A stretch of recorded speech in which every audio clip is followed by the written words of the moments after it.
This is your host Paul Gaither, and it's Saturday morning. It's 6:41 a.m. and I've got my delicious cup of coffee in the title, Saturday morning coffee and game planning. So I welcome you here, whatever time zone you're in, whenever you're watching, and maybe get yourself a cup of coffee. It's pretty good. So we're gonna talk game planning here. It's a nice chill morning, not high energy, not low energy, but just a nice chill morning. I said the idea is game planning. Now, we've got all plays here in this playbook, and we're not going to go through every single play and every single formation and all that. But some things that I've added that I want to mess with is eye close. This is like tight formation. So you have tight splits, and you have a lot of space on the field to work towards the sidelines and have a lot of fun. There's several ideas that are going to find themselves being repeated, and things that I've talked about before that I don't want to spend too much time if you've seen other videos on my channel.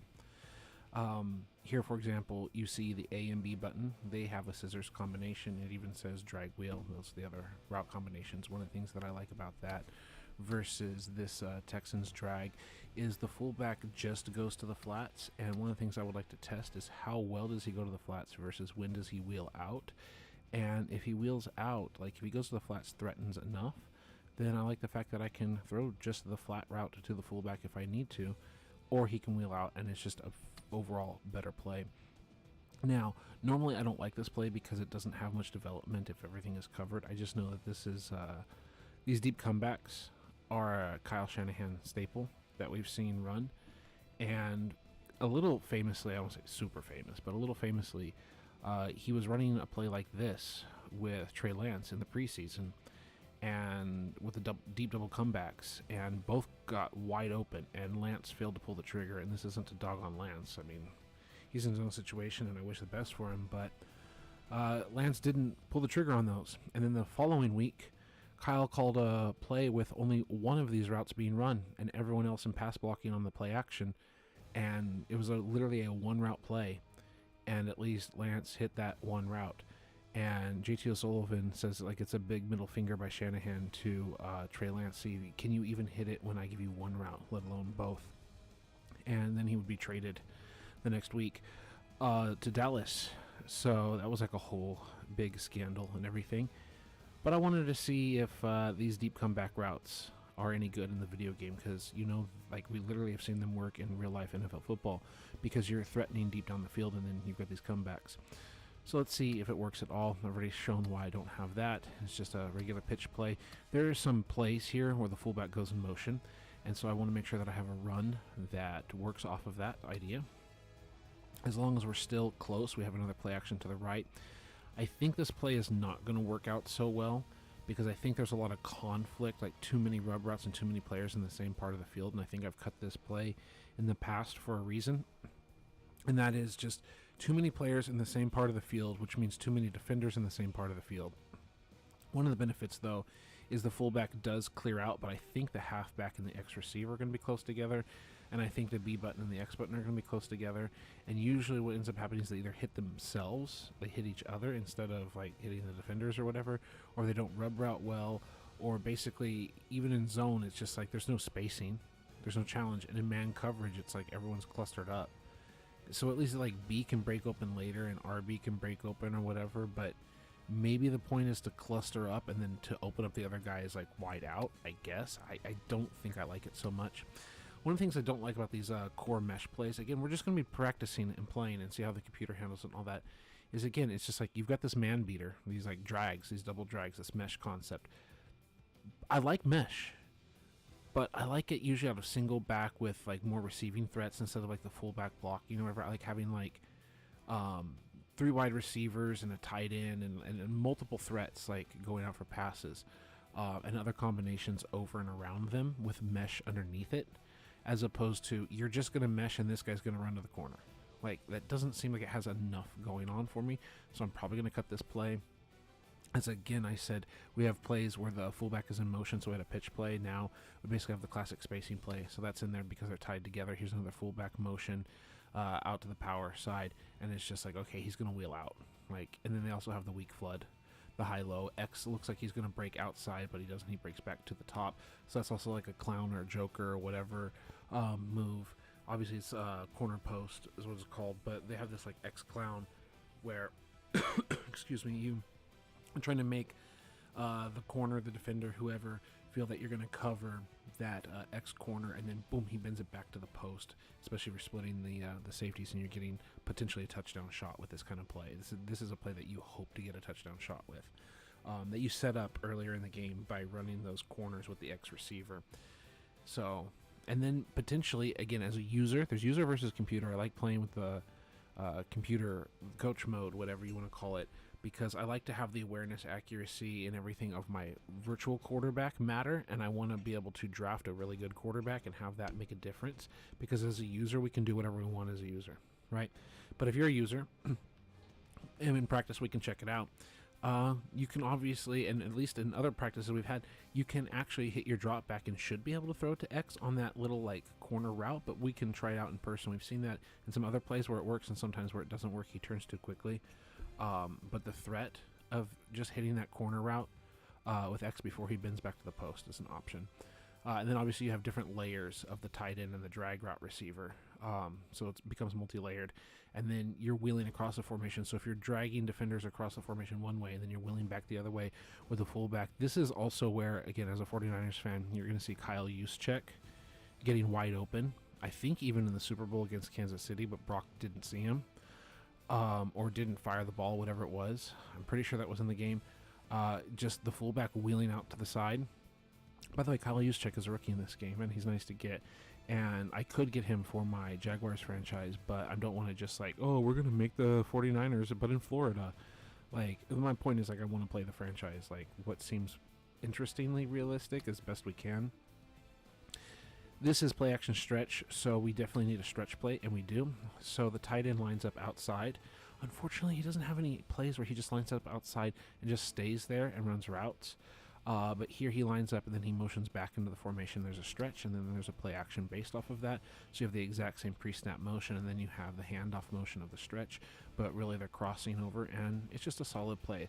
Instead of mesh, I like how these players like actually cross deeper down the field. So that's what I like about that a little bit more than mesh, but we'll see how it works out. And it sounds like there's a light tremor. I felt the light shake, but that's it. It doesn't feel like a full-on earthquake, and the dogs are barking because they're reacting to what we just felt. So that's what happened live. We'll do it live! So with that in mind, just a traditional run right up the middle, and then a traditional run weak side. Then we've got a play action of the run up the middle where we boot out backside. This is another, not just Shanahan does it, but this is another Shanahan classic where you actually have the quarterback booting away from the strength of their throwing arm.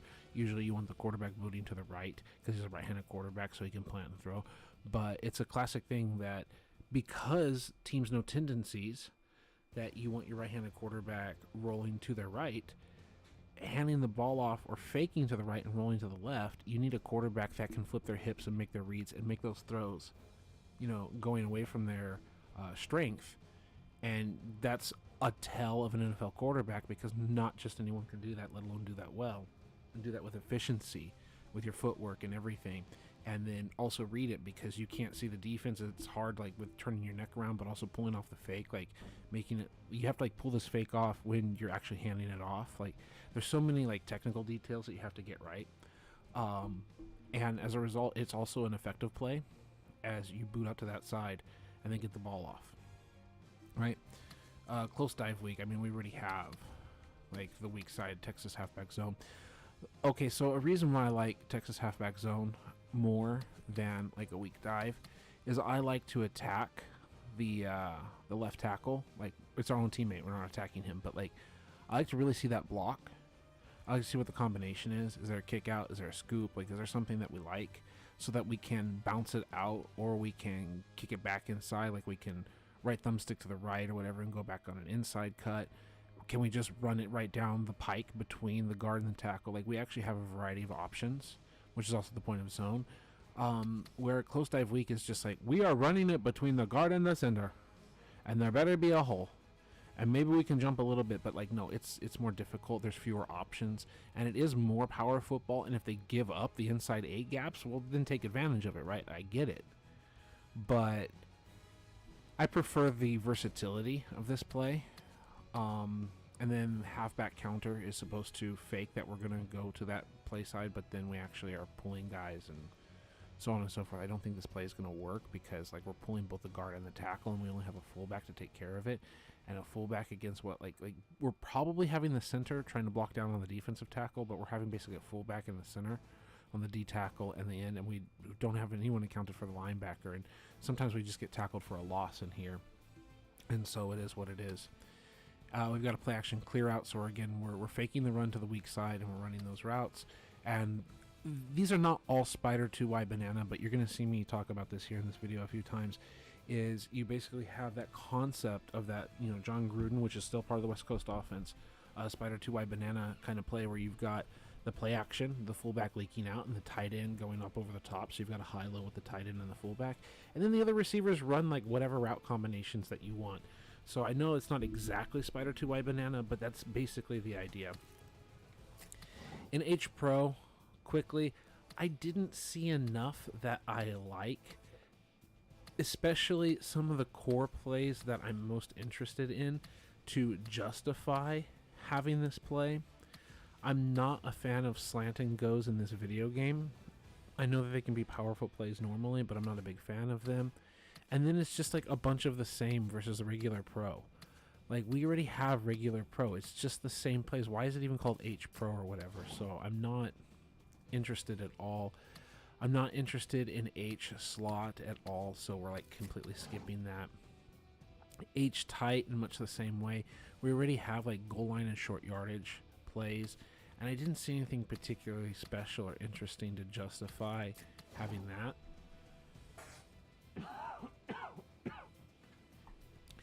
H twin tight end. We already have this formation, and again, there was nothing special about this one. Hulk, I'm using all these plays because Niner heavy just wasn't working for us. We've seen it in the other video. I'm not going to waste your time by repeating it in this one. Go check out other videos to see how we break things down. But I wanted to see if Hulk was any good, so we're going to try that. We've already eliminated a heavy pro. We've already gone through pro. There are 50 plays in the book. Several of them are repeated, like this halfback blast is repeated many times, and the comebacks, and then there's many plays that I'm just like, nah, we've gone over that. Slot flex. I don't mind it. I'm just asking, like, okay, is this the tight end flexing, or is it literally 3 wide receivers? Okay, I want to look at that. But apart from it, why am I coming out in an I formation without having a tight end on the field? Are we trying to get them into nickel defense? If so, that's kind of interesting. Like, there might be something here maybe for another video, but I'm not looking at it right now. We've previously seen tight end flip, and I really liked how they had these auto motion tight end plays and routes that some of them were here. Like this one here also. Flip, play action, Jags dig, and we're literally using the Jags as our team for our franchise. But these plays suck, and we cut them. Tackle over. I didn't like it as much as I liked Hulk. Maybe we can check. I think one of the biggest problems is we didn't have any decent pass plays. Like, I don't want... If you look at this, like, counter, slam, dive, play action, fullback, flat. There's only 10 plays here. I don't like this passing play. Run, run, run, slants, run, run. Like, a pass, a play action pass. There's 2 play action passes and a slants, and I don't like them. So what did I like about Hulk instead? If we go here, we see the counter, we see the ISO, the dive, but then tight end Poco seems more interesting, and the play action fullback flat at least seems more interesting in this combination. So I hope that's interesting. Now we get down to tight. Another version, like, I don't know why I've completely cut all of them. We might do this. We might take a look at in greater detail why this one may or may not be in here. Oh, I think it's primarily because we wanted twin tight end. Okay. So we go to twin tight end, and they have Niner spacing. Oh, I like the plays with Niner in the name. I do. But, like, what are they doing? Right? You've got the fullback in motion. Again, the X receiver, he is split out, and then he has a tighter, nasty set. And the fullback goes in motion, and we lead it. And then we've got the play action based off of that. But we just have a 2-route combination, like this kind of wheel thing with a curl underneath, and that's it. And if it's not open, then we've got nothing. And then we actually have a legitimate spacing, but we don't have anything else. We don't have like the corner post combination or any other interesting combinations. So it's just like, bye, I don't care. I'm not going to mess with this. These plays with the second tight end in motion, we actually have several of those. And we don't want to be just repeating the same plays all the time. So some of them we're just cutting. Here's again the close setup. It's literally in the name, close halfback lead. So why are we doing the close routes? We definitely have the close halfback lead and then the play action based off of that.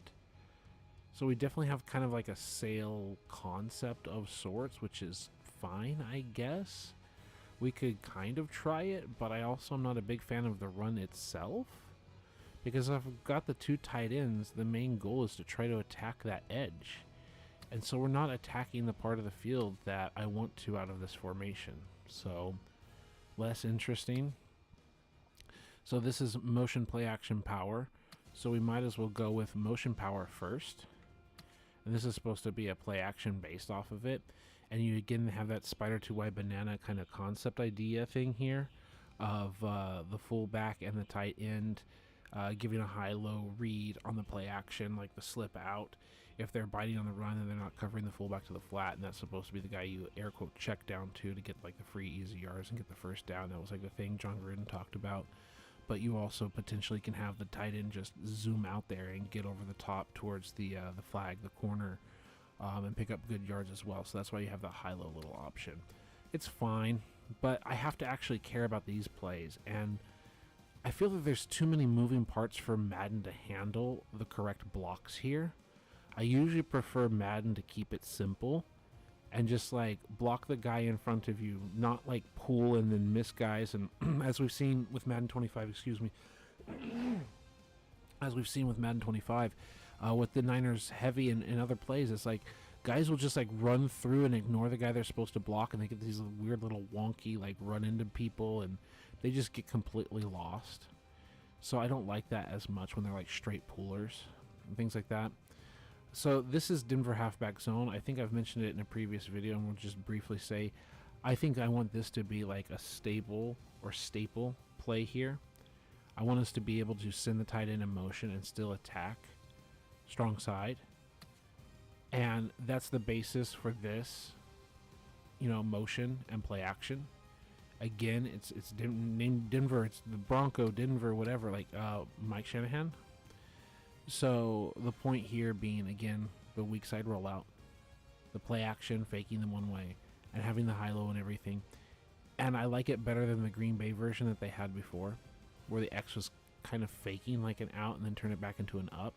I like this bendy route a lot more. Just a classic goal line fade play, whatever. Goal line fade, same exact play, different name, just repetition in the formation. This halfback, Atlanta halfback zone. So to give you a little information, any context, anyone who cares, Alex Gibbs, rest in peace. He was the offensive line coach of the Denver Broncos, and at a certain point he was hired by the Atlanta Falcons. And so they instituted much of the same plays when he was the offensive line coach with the Atlanta Falcons with Michael Vick and all that. And so you've got the Atlanta halfback zone. And then, not ironically, but coincidentally enough, Kyle Shanahan would eventually go on to be the offensive coordinator of the Atlanta Falcons. And that would be after this game was made. And it's still a common play that they ran in the Super Bowl against the Patriots, and they ran all year long. And it is a classic play. So to have it say Atlanta, like the West Coast offense has not roots in Atlanta, but has its talons out there. Close misdirection. I don't see us using the other close plays. So, and I certainly don't see us with a weak side run out of close. So that needs to go away. Here's what I was talking about. You have close post And then you've got close poco, so post back to the corner. So those are plays that work together, and you could easily argue that you should be able to hit the post with X while you're dropping back, and you don't need this play, because as a user you should be able to just hit this play or let it develop later to hit the other aspect of the play. So what's the point? Just more fade, like the same play 3 times now. Don't care about the weak toss. Here's another variation of that same Bronco zone. That's why I said one play needs to be like the foundational play. And then we've got a couple variations of the play action route combination later. So that's kind of nice. Just the weak zone. The regular off tackle I think is just boring. And I think we already have one of those plays anyway. The zone weak. So if we're willing to run it strong, we also should be willing to run it weak with that motion. Here we have like a regular misdirection. I think I'm going to use that. Maybe it was my mistake to pick close. We're going to try it out. Then here's Denver cutback weak. You see it's also a close setup. But here you're even having the running back and fullback look like they're going to the base play that I told you about. But then we're actually bending it back towards the motion guy. So that could be an interesting play to put in practice. We already have this play. Here is the close version of that cutback weak, is the slash, because they both have the wide receiver close. So maybe if there's another close motion play, but I just wanted to try those 2 plays in practice mode. We already have this play, so it's another repetition out of those 50 plays. This looks like it could be interesting. It looks like it's counter, so we've put it across the formation. We're faking like we're doing the strong, but then we're faking like it's the counter, and then we're rolling out. We've got all kinds of this faking action, and maybe it's just too much. Maybe it's just way too much. But it is what it is. And then you have the Atlanta cutback week without the close formation. So I want to see what it's like for both the close and the not close. Boring, boring. Kind of boring, especially because it's a little bit different. It's still that spider 2 wide banana kind of stuff, but again, that same combination but different wide receiver versions. I mean, that's one of the things that is nice, is if you have that spider 2 wide banana combo, but then you ask other receivers to do other things, it's like fine. The fullback dives and the sluggos and the corners and all of that. We're several plays that look interesting. We're going to try them out. The stretches. This doesn't have the spider 2 wide banana like flat. It has like the delay route, which maybe A doesn't even run the route, so it's really like a struggle. Here's that same combination. Like you see that over and over and over and over again. We're going to constantly see that route combination by that tight end and that fullback, and then what the other players do is what changes it up, right? Tosses, stretches, lead dives, counters, other counters. I think they're cut because they don't work well, which is why I think the other plays that I have are getting cut. In twins, I've added like almost all the plays and taken plays out. Sail is a classic Shanahan combination. Weak flood with an option route sounds interesting. Steelers sail, and then you have Raider sail, and then it said Charger sail. Well, one thing here is instead of having like a scissor route, like this version, what they call scissors, like of a sail, is you actually have like the outside receiver like running in and then back out to the corner, and then you also have the B running that same stem. He looks like he's going to go to the post, but then he bends back underneath, and that's like a traditional sail combination. We're going to see how well that works. But the other thing about Steelers sail is look how the running back tries to slip through the formation and then curl or go out. Look at Raider sail. I don't like the running backs trying to go through the formation, and I kind of like the Y shake route here by the tight end. So we've got the scissor combination, we got the Y shake over the middle, and we also have a flat route, so I like that a little bit more. We're going to try the bubble screens. We're going to try the play action fullback screen. We're going to try different plays. This is Mills.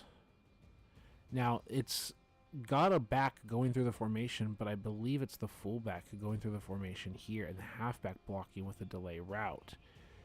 So you've kind of got some check down stuff with the fullback because your primary read is the Mills to the left-hand side, And while you're scanning like high, low, to a little bit to the left, you can also scan a little bit to the right to the tight end. And if you don't have what you like, you should be able to check down to your backs. Flanker dig is just a classic play. Here's the X-Clown that I mentioned earlier, where you fake to the corner and then you come back to the post. And you just have like that high-low, like you're faking that high-low with B and X, but then you're bending it back to the post, right? And then you've got A dragging over across the field, and then you've got Y stretching them out. So it could be interesting. Not interested in the slip screens from the I formation. I like them from other formations, not here. It's just another play action like Spider 2Y Banana over and over and over and over again. Not a big fan of these power O plays, but I want to see what we have in terms of outside runs. That's the other thing. Like, if it's the only run we have, that's another problem. Post wheel, another classic route combination I've talked about on my channel. You've also got the drag underneath and just attacking. It's just a classic football play. The hitch corner is another high-low. It's like a smash combination, and I don't really like the halfback leaking through. This is a Spider 2Y Banana, but at least their player is leaking through in an interesting way in this route combination.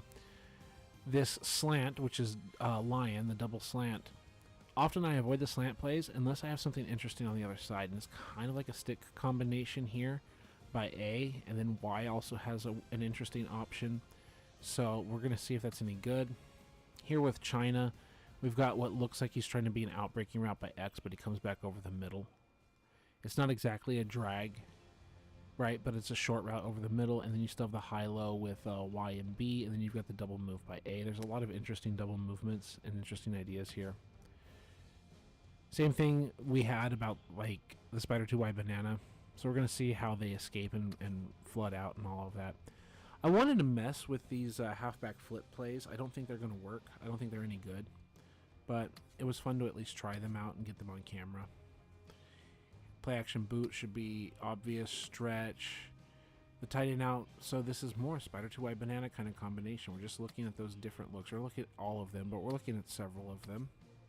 There's several that we overlooked and didn't care about. The weak run, the fullback dive that sets up, the halfback flip. We want to see if that works. We want to see if the counter works.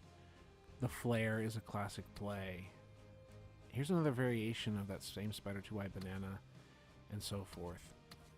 So we want to see how well some of them work versus how well some of them don't work. And also, I just don't like that combination, so that's why we don't keep that one. Or there are other play action versions of the Spider 2Y Banana that we didn't keep. No, I think we did all of those. And then there's Twin Flex. So Twin Flex, there's 43 plays. I kept 34 of them. We're probably going to cut a lot of them. This is fake toss screen. So apparently we're supposed to fake the toss play and then come back to the screen. This may be a trash play. This may be a great play. I think it gives them too much time to react to the screen, and then they can beat us. But we're just trying these plays out and having fun. I love all like the double motions and opportunities that you have to like fake teams out and get open. The misdirection is, we're just trying them. The Y ISO plays. In principle, I like having the idea of the Y on an ISO. And Codface Ghost says, "Hi, what's your favorite football team?" Niners. Big time Niner fan. Die hard Niner fan. Born in 1984. My dad screaming and yelling for the Niners. Winning Super Bowls in January 1989 and 1990. The 88 and 89 seasons, but the Super Bowls played in 89 and 90, being 5 years old and all that. Like, was born and raised as a Niner fan. And I was 10 years old when they last won the Super Bowl. And that's it. And I've just been heartbreak since then. But no, it's kind of funny. When the Niners are good, you're called a bandwagoner. When they're bad, they don't pay attention to you and they laugh at you and they say, "Little Niners suck." Oh, whatever. It's what fans do. But yeah, tried and true, long time Niner fan. Watch the ups, watch the downs. So we get back here. Yeah. It's like watching Alex Smith and all them, watching the team that ended up having to draft Alex Smith because they went like 2-14. Like, I mean, that's really the Alex Smith football team is air quote my team, right? Like 2004, I'm 20. Like, I'm in like the prime of like being a young adult and like truly mature and understand football, and watching that team try to get built up, I consider the Montana team my dad's team, and then Alex Smith in this era like my team, if you want to call it that. So, yeah. Falcons fan for 10 years. Let's go. Bro, you just got to love your team, man. We just got to love our teams. I love football first. And how about them Falcons right now? How about that like 500 yards and the overtime win? Let's go, bro. You got to be happy. Like, that's, like, you got something there. I'm not saying Super Bowl guarantee, but the NFC is wide ass open. Nobody has declared themselves the best. I don't care that Minnesota is undefeated right now. Like, this commentary I'm giving right now might age really poorly, like may age like milk. But we're 4 weeks into the season, and nobody is the best team. Certainly not my Niners. They're 2-2 and looking ugly. They only have wins against weak teams, the Jets and the Patriots, right? And, like, we lost to the freaking Rams, who lost to the Bears. Like, the Niners are not the best team in the NFC, that's for darn sure. When they were the ones that represented the Super Bowl, no one's the best team. But Atlanta looks like they got something going. And they're probably not going to win the Super Bowl, but right now Atlanta is a team that can make a push. A lot of teams can make a push, and that's also the beauty of it, is you've got injuries and how do people react from week to week. So it's good times. All right, getting back to here. Why ISO? Because I want to. No. The Y is the tight end. He's ISO'd outside there. It's really good when you've got a receiving threat, when you've got a Gronkowski, when you've got a George Kittle, when you've got a Tony Gonzalez, Falcons fan, whenever you have, oh my God, is it Pitts? Kyle Pitts is the name of the guy, right? I should know this, but like, I don't have every name memorized every second off the tip of my tongue. I think it's like Kyle Pitts, right? Like, these are kinds of guys that you want out wide. And just like, I'm going to isolate you. Are you going to put a corner on my tight end? Are you going to put a linebacker on my tight end? Are you going to put a safety on my tight end? Like, who are you going to put out here? And how are you going to handle it? That is a question you're asking the defense. All right, man, take care. I appreciate you being here and chatting. So, when you put, like, the Y on the ISO, you're asking the defense, you're challenging the defense. But if you're doing that, you've still got to be willing to run the damn ball. And just a draw or whatever is just not good enough for me. There's got to be a reason why you're splitting out wide. And these 3 plays are not enough. And these 3 plays are also not enough because, like, a sluggo seam, like, I had better be able to 3-step drop that slant, right? If you've got enough spacing, if you're backed off, I should, as a human, as a user, I should be able to hit that slant just real fast and get it out to him in space. The other thing here, if you look at the fact that it's a fade and it's a sluggo seam, means that we're probably trying to run this in the red zone. And we're again trying to challenge the defense. Like, how are you going to match up against us? We're in 22 personnel, 2 running backs and a tight end, 2 wide receivers. So we're not in like 22 personnel, 2 backs and 2 tight ends. So we're not like totally jumbo. So are you going to goal line it up with like 5 or 6 defensive linemen and take a safety off the field or whatever? And if you do that, again, usually when we come out with 2 wide receivers, you usually come out with 2 corners. So how are you manning up your corners against our wide receivers? Are you manning up like guy versus guy, X over, or like over the X and over the B button here, over the X and the Z, and then our Y is split out and you're putting a linebacker, you're putting your only safety back there? Like, what are you doing? We're really trying to challenge the defense, but I don't like this combination of like a deep comeback and a deep seam, like in the red zone, specifically near the goal line. Like, I don't get it, personally. So, you're not doing that, so you're just trying to run this weird formation, this weird combination in the regular part of the field? I don't get it. And then just a draw? Because the fade says, like, we're doing this inside 5 yards. Right? We're doing this on a 2-point play, whatever. We're trying to get like a bunch of little spacing and get something here. So if you're doing that, then you've got to have it paired with another play or something so you're not just predictable. Right? If you're human versus human or anyone can watch your film and you're like, they only have 1 play when they do this. Like, come on, you can't have only 1 play. So if you're only 1 play, then just get out of my playbook and don't waste my time. Got to play action on the misdirection. Now, see, we had the fake toss wide receiver screen. What if we just have the regular smoke screen, right? So that's the thing. This slants play, I just we've had the double slants, but I don't like the combination with the tight end.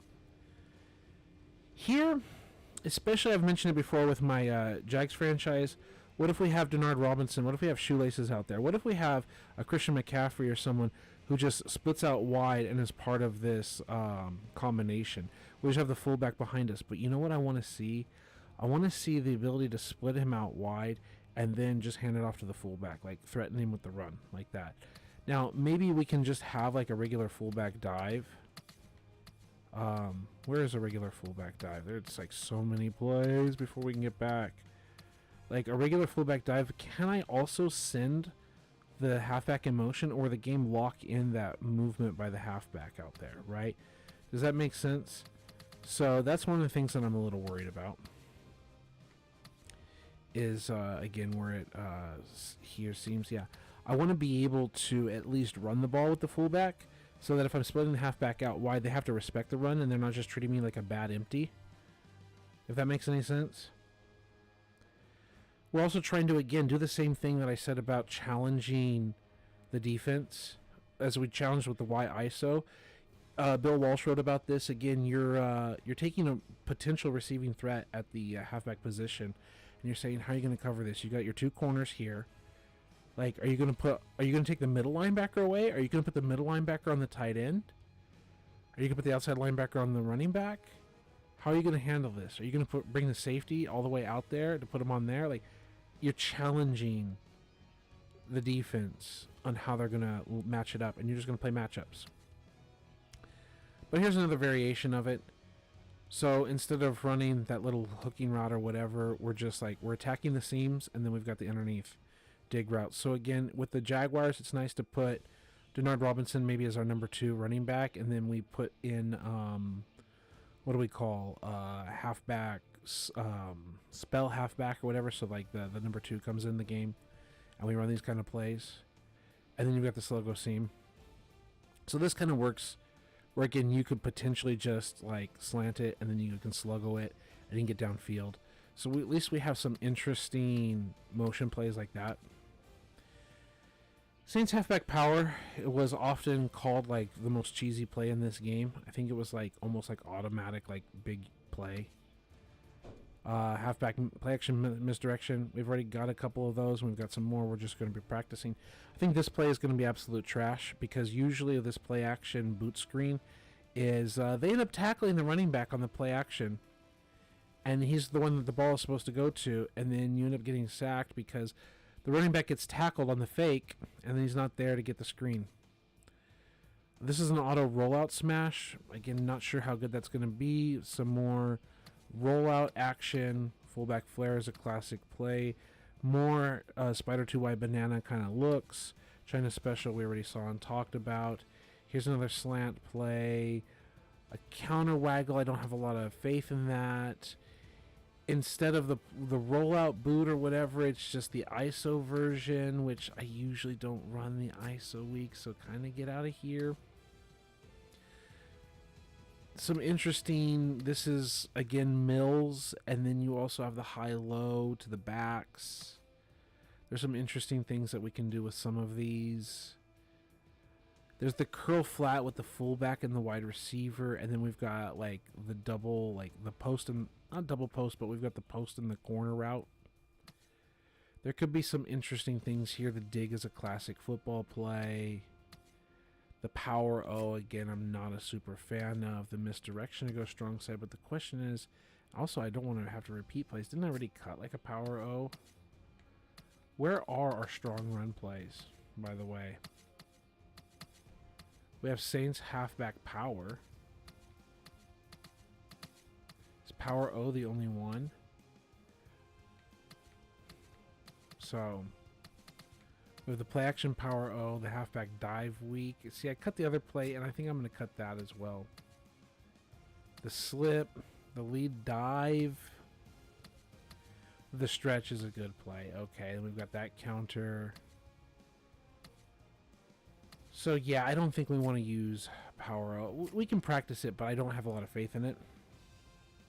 And so with that in mind, I think we're going to save our playbook because we've gone through everything with I formation.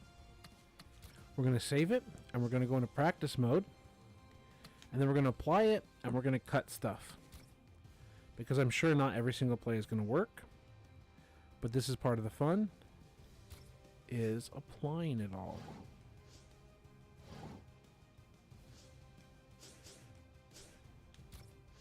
So, we're going to go to practice. Normal.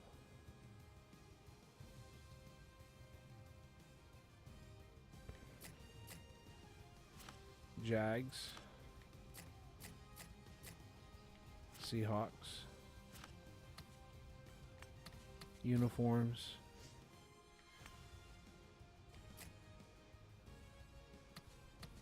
And let's ready up. Giddy up! Well, one of the beautiful things about going live here is there's no edits or anything. Look, I'm going to take a break, and I'll be back. I'm not going to end this stream, but I believe my wife has woken up, and I'm going to greet her and everything because I heard her, and then we will be back. So I'm not stopping the stream, but we might even show you some gameplay. We might actually set up a generic game. That might be interesting. Just set up a generic game in the background to run before we go into practice mode. And then we can run that. And then I can come back and do the actual practice of what we talked about. So let's go to play now.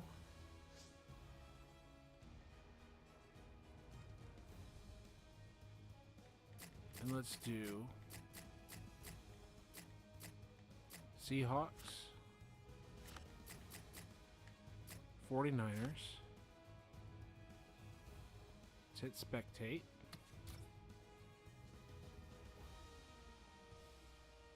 I hope it doesn't do Super Bowl presentation. It seems to love to like default to Super Bowl presentation, and that wouldn't make any sense. But I didn't choose the presentation. That's one of the problems, is several times it just defaults to that because it wants to show off the feature in this game. It's like, great, you can now play a Super Bowl, but these are two teams in the NFC. It's a thing that I've seen before. Alright, I'm going to go greet my wife and everything, and check in on you in a little bit. Enjoy the little bit of the game here.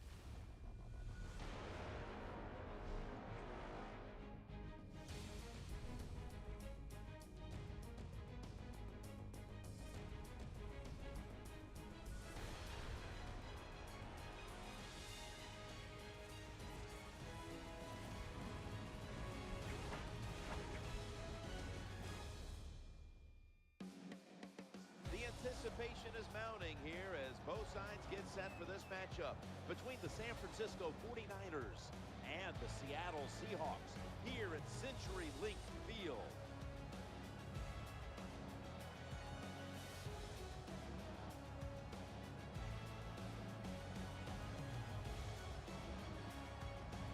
Hello friends, Jim Nance along with Bill Sims, and welcome to this heated divisional rivalry.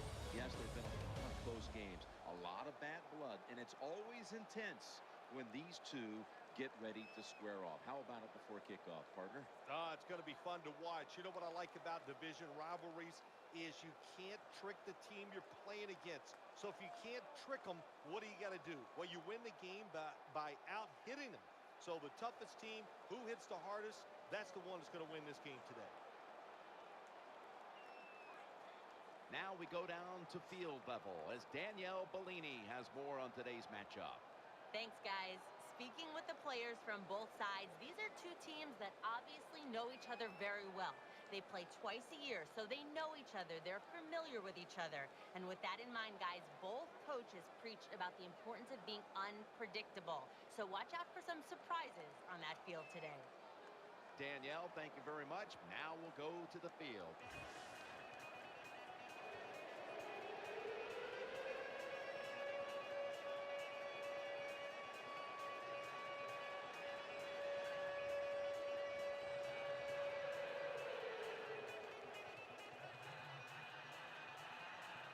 49ers setting up for the kickoff.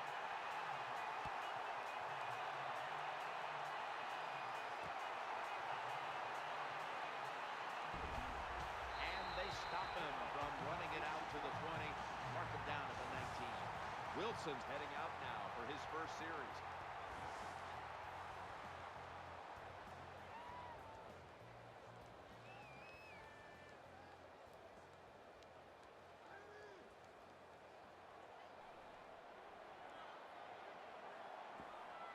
They come to the line of All scrimmage. right.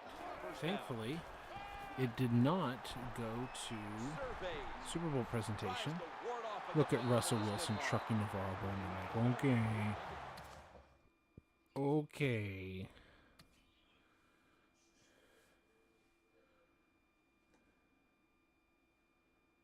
All right. So, here we are. We're going to go into practice mode. And we're going to see how it goes.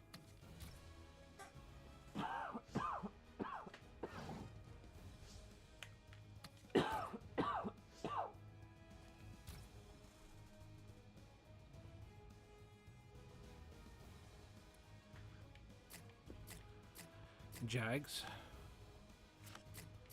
We just picked Seattle. They have a really good 4-3 defense, like a classic team. Like, they've got the best defense in the league in this game.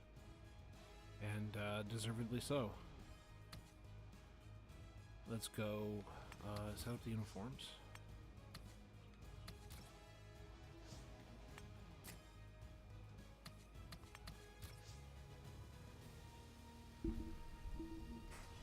Now, in practice mode, the coach mode, the auto throwing by the quarterback is off. And, yeah, oh man, 2005. Man, this game just reminds me, like, go play your original Xbox. Go play your original Xbox. Yeah, I really like that you have the coach mode for the franchise. So you're rewarded with good quarterback play when you get a good quarterback, and you're punished with a bad quarterback play with a bad quarterback, if that makes any sense. So let's go formation. We wanted to work with the I formation, so we're not going to do the close. We're not going to do the goal line situation stuff yet. We're going to go with close. So with close, I think the regular halfback zone is just worth practicing a little bit. So as I said, we kind of want to see what's going on with the tackle and that defensive end and the linebacker stacked behind him. And while we don't have MJD on our roster, like in our franchise mode, we see 78 kicking out. We see 66 kicking. We push here as a back. We're pushing the edge, and we get that defender to bite as we go north and south, and we pick up 5 to 7 yards. Here, we just want to flip. And we actually get shut down for 3 by Richard Sherman. Get ready. We want to flip again. Double team got split, and then they came off. So that's 3 run plays. We're bailing out of here because one of the main reasons is I'm not trying to bore you with running the same plays over and over again. It's just you've got the regular halfback zone. So then we went the play action based off of that idea. So we've got play action, Texas clear. I don't have a lot of faith in this play, but that's part of the reason why we're doing this. It's not the same as a sail route combination, but you are going across the field like this. And I also have to readjust the roster. Practice options. No, game options, depth chart. Reorder.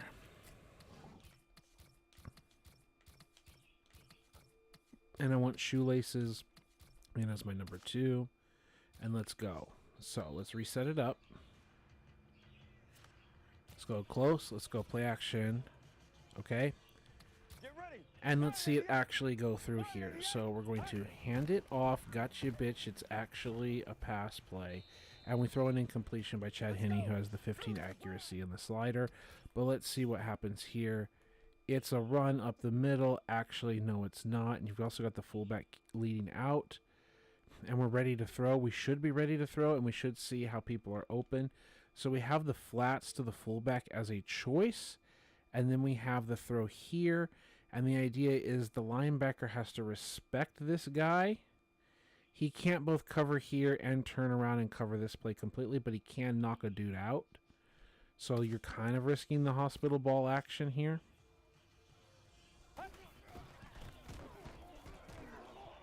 Here we just see one-on-one, and he intercepts it. Let's go. Like, come on. That's not complaining. That's just like one over the top. It's one-on-one to our dude, and you can see he beat him deep. Not like by a lot of steps, by NFL open standards. But it's not far enough out in front, and he just leaps. He just mosses our dude with only 1 foot on the ground. He jumps in the air to outleap, because look at where the receiver's arms are stretched out to catch this. Like, he's fully stretched out, fully extended to try to go get this ball on his fingertips. And the defensive back just comes down with it and gets both feet down. Like, let's go, dude. Like, almost can't throw a better throw, but just sometimes the defender just gets it. That's solid stuff right there, right? So let's run it a third time, and now we've got this cover 3 looking shell pre-snap. We're going to run it on you. Okay, just kidding. Gotcha, bitch. Wow, Chad. Anything can happen? What is that? Like, this is why I don't like the Madden sliders of quarterback accuracy. The fuck is that? Like, are you kidding me? Quarterbacks don't miss like this. Like, this is trash, dog. This is Madden garbage. This is why in college football 2025, whatever, they talk about the way the accuracy is. That was trash, yo. Like, I'd like him to miss outside the fingertips, but that was straight garbage.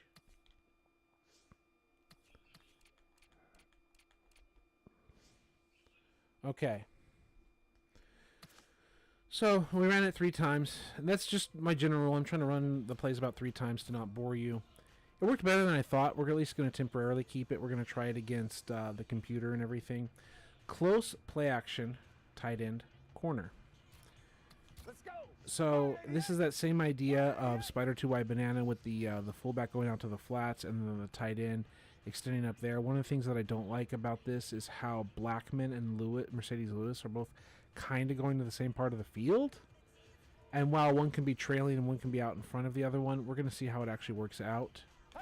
So we run the play, and then we check down across the field or whatever, and we just see how the other receivers are doing things. Because, again, it's practice mode. The idea is it's a handoff up the middle. Oops, gotcha, bitch. Now I'm ready to throw, and I'm going to throw. Right? Wherever it is, we're going to throw. So I guess to the benefit is he's not even at the center of the field yet, and we're already at the top of the numbers. So we're going to hopefully be far enough apart, but I think we're going to converge, and I think that's the problem I still don't like, is that as the play breaks down. Boom, and then we're ready to throw to A. And he leaps and gets it. Let's go. Get ready. So we did our check down. Oops, it's a run. No, it's a pass. Gotcha, bitch. Now you can see why, again, this is just like get it out to the fullback, to the flats, and spider 2-wide banana, and then catch it, and have a guy that can do something with the football go and get it. If that makes sense. We can mess with a few things here. I see a new thing in the chat. What's up, Denny? Very realistic, Chad Henney. Yeah, I get it. I'm with you, man. I'm with you. In all reality, that's not what, like, a quarterback misses, but yeah, I get it. I'm with you. So dual halfback, play action close, tight end corner, whatever. We got shoelaces out there. We're going to, like, go whoopity-whoop, and then we're going to go, like, here. And see, I like that extension by the tight end. Like, it's This inaccuracy I enjoy more. Just to tell you. Like, okay, we're ready to throw, and we're going to toss it. And you can see he's like, am I going to get there in time? Oh, my God, I've got to do, like, this athletic movement. Like, I'm not being able to catch it in stride and run with it. I got to do this to go get it. And the game just rolled him a drop, which, like, Mercedes Lewis, like, he can make those catches, whatever. But you also see with this play-action fullback route, it's like, now we've got this guy. He's like, oh, open. Like, bro, you're going to get killed. Like, Bobby Wagner is going to, like, be arrested for murder on the field if you think you're open. Coach, I'm open. Look at me. Yeah, you don't have eyes in the back of your head, and you don't know. Like, the angel of death is right behind you. You have no idea, rookie. You have no fucking clue, do you? Right? So, there we are. Now we've got the deep coverage. Now, obviously, you want to throw to A, but I kind of want to throw to X just to do it. We're going to run it against that defense. Oh, wait, gotcha, bitch. And then we're going to throw to X. And, yeah, they pick it because he's actually in front of him, and I already predetermined where I was going to throw. But you get the idea. I'm not trying to, like, actually read the coverage and blah, blah, blah. I just told you, like, we're going to try it. Like, I told you pre-snap, A's going to be wide open, but we're going to throw it to X anyway. Main reason I'm still running these plays here is I want to see, do they conflict with each other? And it seems like they don't. So that's half decent. Got another comment here. Denny says, I tend to streak the tight end if I think the matchup will be the wideout. If with the wideout is the go-to. Yeah, no, I get that. Like, I'm not against hot routing. I'm not going to tell you, like, you shouldn't hot route or whatever. It's like, no, I get it. I'm trying to run the plays as designed. And I'm trying to, like, one of my goals, Denny, if you don't know, in the franchise I'm running, is to do, like, coach mode. So the QB decisions are made by the computer. Because as a user, like, we can just cut apart the defense. You see the wide open plays and no. But I want my awareness of my quarterback, his accuracy ratings, all that stuff to be represented. And I want to struggle if I have a bad quarterback in the season, and I want to be able to scout and draft guys well. Or I want to be able to make that Aaron Rodgers trade of the Jets. Or I want to be able to sign that Peyton Manning when he leaves the Colts and goes to Denver or whatever. I want to have those situations play out when we're doing the game. I want to be able to be the Vikings and signing Kirk Cousins or whatever. Like, you get that idea. And so I want to be rewarded. I want to be punished for having a bad quarterback, which we do. And I want to be rewarded for having a good quarterback, and I just want to run the plays as designed, if that makes sense. Because you start hot routing stuff, the computer's like, I don't know what's going on. I guess I have to throw to the hot route guy because that's why you hot routed him, because you think that's the hot route. And it's like, the game just, like, loses its damn mind. Okay, next thing we wanted to practice was to see if this halfback counter action worked at all. And I don't really like this front to run it against. We can try to flip it so we look like we're going to run to their strength and we're going to counter into their weakness. So let's see how it works. And it kind of worked okay in terms of the blocking combination. So let's take a look at that. So we had our left tackle come up and block here. That's fine. The guard does the same thing. He comes across the formation. The guard, the center, and the tackle all attack down and hit their guys. And they're basically down blocking. They're not reach blocking, they're down blocking, and they're doing the right thing. So then, they're doing that because we're pulling our guard and our other tackle to go play side. And it's a nice little animation that they have. And they're in sync. And the other guy is 98 degrees. Okay. We get the kick out on the first guy of color. Now, the halfback here, I'm not running this. I'm letting the computer run it. It decides to take it outside. This run should go north and south at this point. And you should let the kick block here of 76 go to the right. You should let 74 lead you through the hole, kind of like a lead blocking fullback, and follow him through that gap instead of going out wide. So now we're going to try to do the same thing here. And this is what the problem that I was worried about was. Yeah, I see that, Denny. No, I'm glad you get that.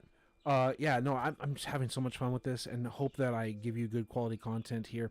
Here's the thing. Oh, my goodness. That's also why you can see our 3-down lineman, because we're running it as it's intended now with the down blocks. 76 has got to pick this up, and good job on 76 for looking to pick it up. But 78 doesn't come across the formation to hit 79. Like, he doesn't come across the formation to kick out. Like, I could see if we don't get the movement that we want, right? 74 doesn't get the movement on the front. We don't bust a hole open, but Bradford, like, we can't do it. He's even looking at him like, I should have blocked this guy, shouldn't I? Yeah, you should have blocked that guy. It's not an awareness thing. That's the problem. You can have 99 awareness guy, and they still mess it up. Yeah, I don't like this. I like this if you flip it and counter to a weak side run, but this is 2 times in a row. Like, I could have 99 awareness offensive lineman. The video game, like, even the head is like, I should block this guy. I'm looking at him. I'm targeting the guy I should look at. And, like, the animation or whatever, I think he's animation locked to a degree. Because they do have this step. That's why 76 and 78 have, like, mirrored or whatever. Not mirrored, but identical things, because they're playing the animation out. And I like animation-based gameplay. I know people like to shit on it, but this is what good technique looks like. Good technique should look like a video game animation, because you're supposed to execute the same technique over and over again. And while I like a little bit of variety because humans are not machines, the fact is these professionals like work really hard to replicate their movements for a reason. Okay? But it's this problem. It's this pulling up part. And the game is like, the helmet's like, I know I'm supposed to be doing this, but I'm going to double over and have this stupid, like, flippity-floppity business here. And we're going to, like, push. And 74 is, like, falling to the ground. Gravity won't take him. They're like, with new physics. Well, then how is 74 and 76 not just, like, falling over themselves? Like, you want a thumbnail? It's not going to attract a lot of viewers, but you want a thumbnail of, like, the failings of Madden 25. I like this game, but it's flawed. Here it is. Right? Just what a mess. Even Forsett and everyone, just what a mess of a play this is. There's a thumbnail for you. You got everything going wrong in this picture all at the same time. Right? There's a thumbnail for you. But if we flip it, I think we get better results. I mean, that looked better. Not perfect, but that looked a lot better. With the down blocks, especially what's happening here with this tackle. Coming across the formation and kicking. Right? And then these guys start getting their pickups. And, like, good on the defense for shutting the block on 78. But we get a kick out, and then Young comes across to, like, pick that up. We got something a lot nicer here. Denny adds, is 76 that much faster than 78, or does 78 have an awareness or blocking deficiency? Might want to flip them. You know what? Oh, let's take a look. Let's actually take a look at that. Let's go to depth chart. Okay. So again, is he that much faster? Well, again, Luke here was their former, like, first-round pick or whatever, like their offensive tackle, like, to be a future pick. And I believe in franchise mode, like, because you have schemes and all of that, I think he's, like, rated as a 90 for your team. He's only 78 here, or sorry, 79 here. But I think based on, like, how schemes and coaching profiles or whatever, it changes how a team views a player. And I believe they view Luke as a 90 overall. I think that's also in combination that I went through the preseason and I didn't use practice experience points, just the natural experience points that he gets. And I think, like, I increased, like, a couple skills with the 2,300 points that I had. So, like, a few skills here or there. And, like, he got bumped up to, like, a 90 value in my scheme, but he's a 79 here. And so your question about speed, 65 versus, like, 54 and all that. But that's compared to 67 speed. So actually, 78 is the faster player, right? Or does 78 have an awareness or blocking deficiency? That's the other thing. They're both our tackles, But then there's also the agility and acceleration, 65 and 82 acceleration. And then agility and acceleration, yeah, it's higher. 75, 88. 75, 88. So he does have the higher acceleration and agility. Yeah, I think you were looking at this. You're thinking the same thing in the comments in the chats.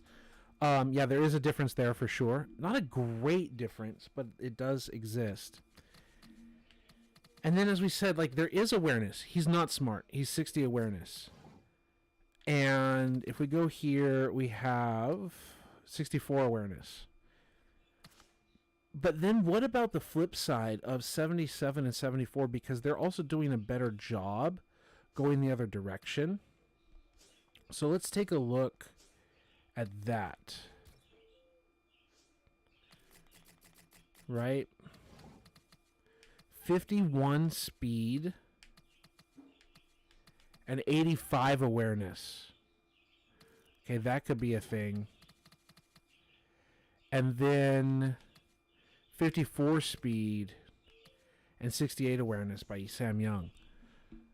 So, and then it says, wondering if that's what caused the conflict with 78. It can be, but for me, I've played with the Niners offensive line. And, like, as a Niners fan, and I can tell you, like, we can go into the rosters in a little bit, the Niners have, like, one of the best offensive lines, maybe the best offensive line in the entire video game of Madden 13. Like, they were just in the Super Bowl. They had multiple first-round picks. They have 3 first-round picks as starters. And I know the round you get picked in doesn't matter, but literally they had Joe Staley, Mike Upati, and Anthony Davis at 3 of the positions.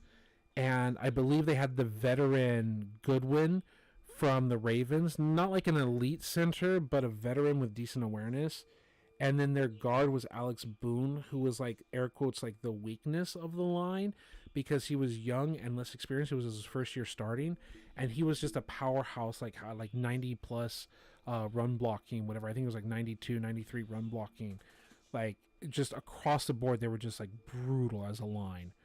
And they make the same stuff. It's the same animation problems. So even these guys... I think it's the design with the tight end and the defensive alignment and everything. You see how they pick it up better. While we don't get the yards, the slower guys picked it up much better going this side. Right, we get the down blocks. We're pulling. 74 makes a block. 77 makes a block. We get these canned animations, which again I think are nice. 74's animation. 77 just hitting the guy and driving him. And we get a space that we're trying to slip through.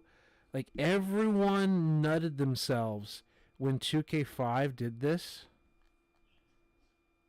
When 2K5 did this in 2004, everyone lost their damn minds, putting the hand on the back and all of that. Now, it's going through his body, but, like, Madden's like, we can do that too. You still don't do it as well as 2K5 did it, but, like, we can do this too. And even have the animation shift with that as he's jumping through the hole. You see that? Like, I know there's body collision, but you can see the intent by Madden to have him, like, jumping over the feet, trying to, like, leap through the traffic, what they're trying to get done. I know it's not as smooth as 2K, but you can see at least EA's attempt at doing that. And then we just get, busted because, 74 loses his block. But I think it just works a lot better going the other direction. Okay, I don't want to get lost in the weeds like that. I feel like we already are. Halfback close counter feels a lot better if you're just flipping it to be a weak side counter, like you're faking strong and you're going weak. It seems like that's better. A play that I talked about in the playbook section was this, and I don't have a lot of hope for it, and we're just going to drop back, hit our back step, and throw to B blindly. And yeah, that play is just that route is a constant, like, money play. In general, regardless of everything else, it's just the corner routes. And I guess, yeah, you have the flare here by the halfback and the tight end. Not the tight end, the wide receiver. Like, you have this high-low. And then you've got the drag across the middle, so you've got, like, 3 layers. So I think that's also the point of the mesh. So it's probably a much better play than I gave it credit for, and we kept it. And I see another comment here. Thank you so much, Danny. 77 being faster than the tackle lets him get there first to take his contact assignment. If the tackle starts to pass him, he'll try to swap their assignments. Yeah, I definitely get that. I'm with you here. But even if let's go to game options and follow you here. Let's just have a little bit of fun here. Let's put like the backups in just so we don't have like, oh, this player can't start multiple positions or whatever trash. And what if we put our young left tackle as our right tackle? What if we put our backup tackle? Isn't our other tackle like really good? Who was our starter here? 70 something. 78. Left tackle. Yeah, left tackle. Where's our other left tackle? That's not him. He's here. Okay, got it. Got it.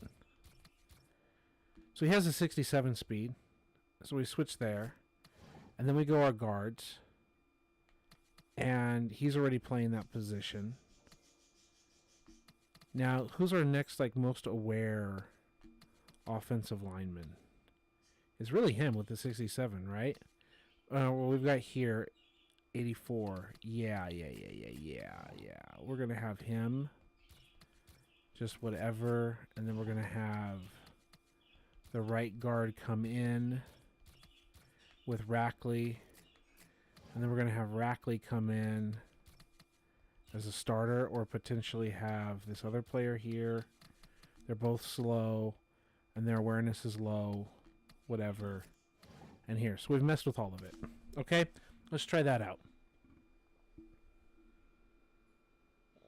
Yeah, he said, been playing this game since it came out, still trying to figure out. Me too. Me too.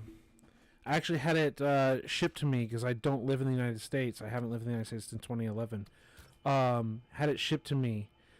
Someone bought the special edition that had the access, like the bonus code for what's the name of the thing? It's not Red Zone. It's the entire like NFL Plus whatever package, like the online thing. I don't remember what it was called at the time, but you understand what I'm saying. Like the satellite, DirecTV, whatever thing. Like it came with that as like a bonus with buying Madden 25.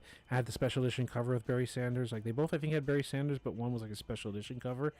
And the guy is like, yeah, I bought this basically for the Sunday ticket or whatever because it's like a $60 game and it was like $20 more or whatever for the entire year, like an $80 game. So you're spending $20 for the entire year subscription of NFL. And it's like, does someone want to buy this game for $60? And so I'm only paying $20 for an entire year of NFL. And I'm like, yeah, we'll give you $60 in here to Peru or whatever plus shipping. And it was like, he's happy, I'm happy. I got the collector's edition. I got all the Madden Ultimate Team free stuff, which I didn't pay a penny for Ultimate Team. I never would pay a penny for Ultimate Team, but I got all the little bonuses and stuff for the video game aspect, and he only had to pay $20 for his entire Sunday ticket or whatever thing, right? So that's a hell of a deal. So with that out of the way, let's go back and talk about what we were just talking about. Let's go here, random play, and we're gonna run it now like this. We've switched everything up. We've got a little bit of what you're talking about, but it's not supposed to be an outside play, plus we're running against a different front. So this time we have the more experienced right guard as left guard. And I do understand what you're saying about the speed and exchanging routes, or not routes, but blocking assignments. I get that. But it still feels a little bit like Bradford is a little lost here. Like the collisions here. And then he's like warping right here. He warps. But yeah, maybe the roster setup is important like that.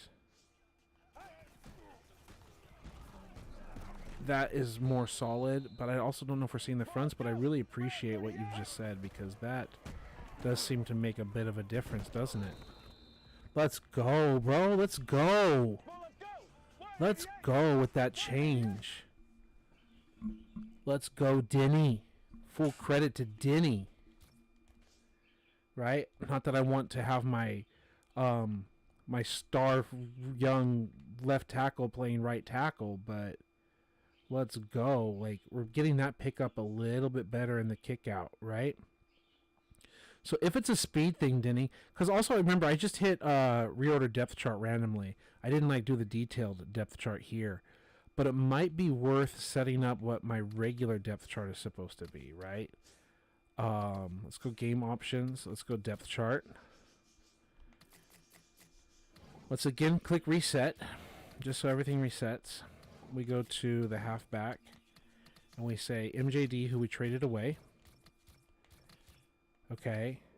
What? No, I wanted Robinson. And then we put Robinson as the backup so we can spell him. And then we go to left tackle is fine. And then I had this guy, Cameron Bradford, as my starting right tackle. Where's Bradford? 72, right? I think I had Young backing him up. And I believe I had Rackley starting. And then I had this guy starting, and I had this and this in the center, and everything should be fine. So this is what I'm normally going to be working with. So are we going to have the problem of my 65 speed left tackle, like, outrunning my dude? Like, is that going to be the problem? Because it should be, correct?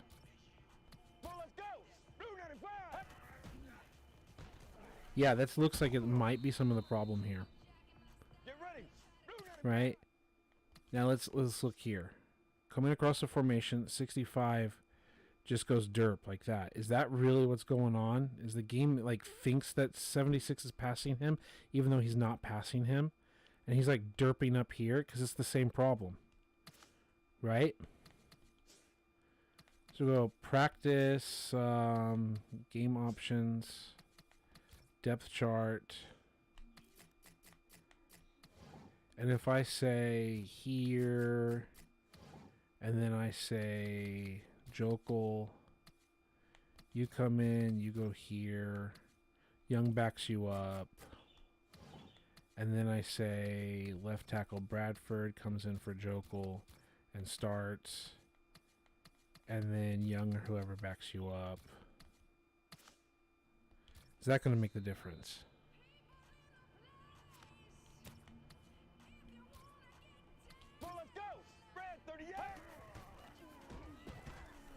Boy, is that a difference on that play. Jokel is too talented that he fucks everyone else up, huh? Luca's so fast and talented that he fucks up the rest of the line in the video game, huh? How about that? Splits the double team, and they just come around the bend, and they don't mess up their block combinations with 65 and 78. And they end up hitting it like this, and we split it like perfectly. What's up, Denny, with the freaking tip here, man? I mean, I know speed is important to get out on pulling positions, but to mess up the blocking like that? Love it, bro. I was just avoiding all pulling plays in general because of this problem. But if we have Jokel switch to right tackle, but we're just going to run into the same problem on the flip version of the play because this was beautiful.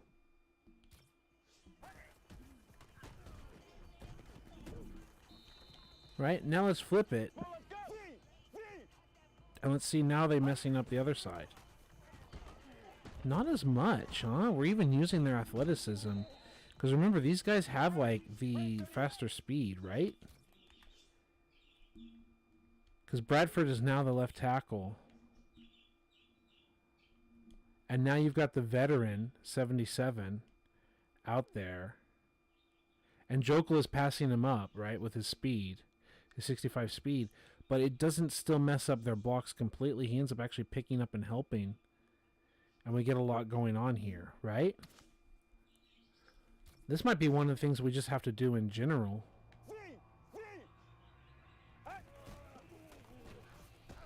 Let's go, bro. Let's go. So, and then Denny says, he's too good. Maybe Jokel at left guard. Could be. Like, you know, sometimes you just got to get what's up. And then we've got OA in here. Alter is in here.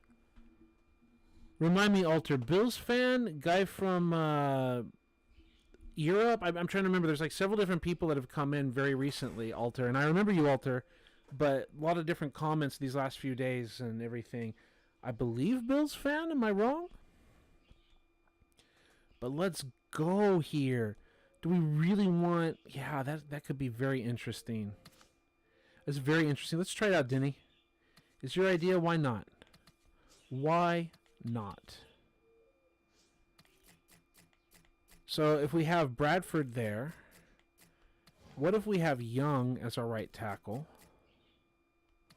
And then we say Jokel.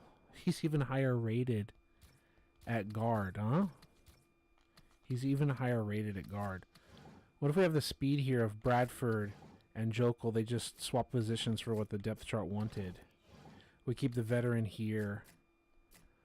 Who was other? Because we're not going to have Rackley starting then, right? Rackley's like losing his job here just because of the order. Because do I really want Rackley playing like those other positions? Not really. So then we have Young in instead, right? So let's try it though. That's part of the fun of practice. Getting the lab up here, right? And then we just spring the edge like that. Normally we don't want the edge, but if we have... Bradford's got that 60-something speed too, right? But because Jokel is faster, we're not getting the confusion as before, and we're getting the kick out. And then we've got Bradford helping us and almost acting like a lead blocker there. Okay, this is a different front than what we're used to seeing. The kick out, we just stem. Okay, whatever.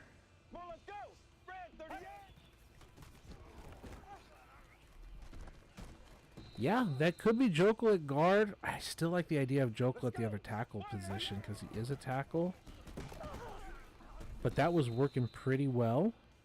And as you said,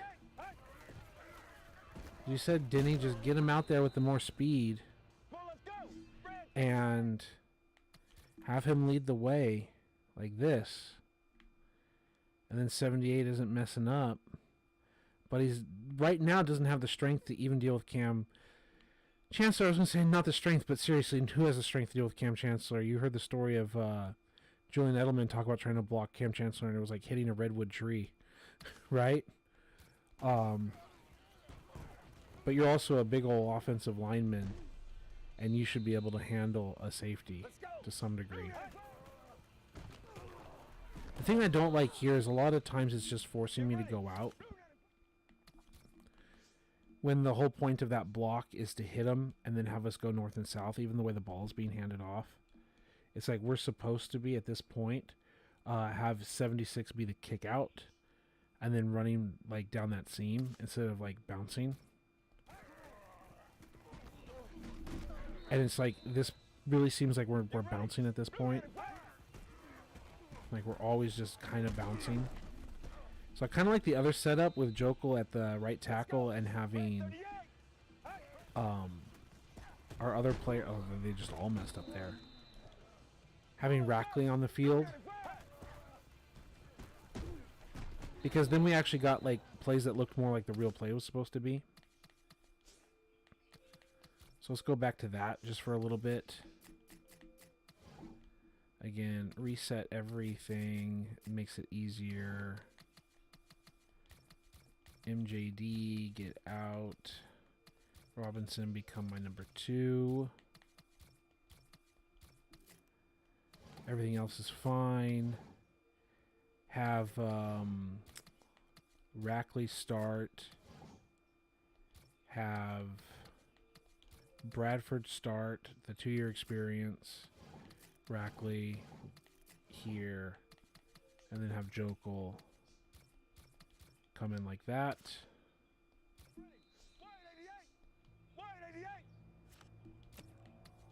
And then run it. Now we wouldn't want to counter against this front like this anyway, but let's just see anyway. This is how the play is supposed to look. and against that front, they pop, and they let me go north and south instead of forcing me to like bang it outside. And there's even this little slip up here, right? There's like this little thumbstick to the left, go in that direction. Business. Okay, they just played good defense there. I see more comments. I'm going to get to them in just a moment here. That's trying to bounce like that. But I think we saw something good there. And then, what is Forset's ball carrier vision? And I think you're right. And they'll be better set when you're not pulling. Yeah, that looks better. It just looks like real football, like a real play. Forset is not being given the love that he deserves. Whenever he would play better for the Ravens. And his ball carrier vision is still nice. If I remember correctly, Madden worked with like thresholds, like 90 and above, 80 to 89, and then like 79 and below. I know they had more thresholds than those three, but that's like the general range you want to be looking at. They might have had a little bit more detail, but it's just like, are you elite 90 or above? Are you like NFL starter, whatever, not elite, but NFL starter, like in the 80s? Or are you like just football player? Are you, 79 and below? Because I don't really see a difference with like 65 or 79, like ball carrier vision, but you do see a difference with those other players. And it's like 85, 81, and 80 has a bigger impact in my experience due to the hot and cold streaks and your consistency rating. So your consistency rating is supposed to have an impact on how much you're affected by hot and cold streaks and how much you play to your actual ratings from week to week and game to game. So the consistency matters. And if you have a higher rating, like 85 versus 80 or 81, you might have like a 4-point swing. So if Justin Forsett loses like 4 points of ball carrier vision, he'll still be an 81 and still like run like an 80-something ball carrier vision. Where if Denard Robinson or Todman here lose 4 points, they'll drop from the 80s into the 70s, and they'll be in a different category of quality runner, if that makes sense. And the same thing with MJD. Let's just say he lost 4 points of ball carrier vision because he's having an off day. He'll drop from an elite vision to an average vision. He'll look like an elite back down to an average back, right? But his consistency rating might be higher, so he just doesn't do that.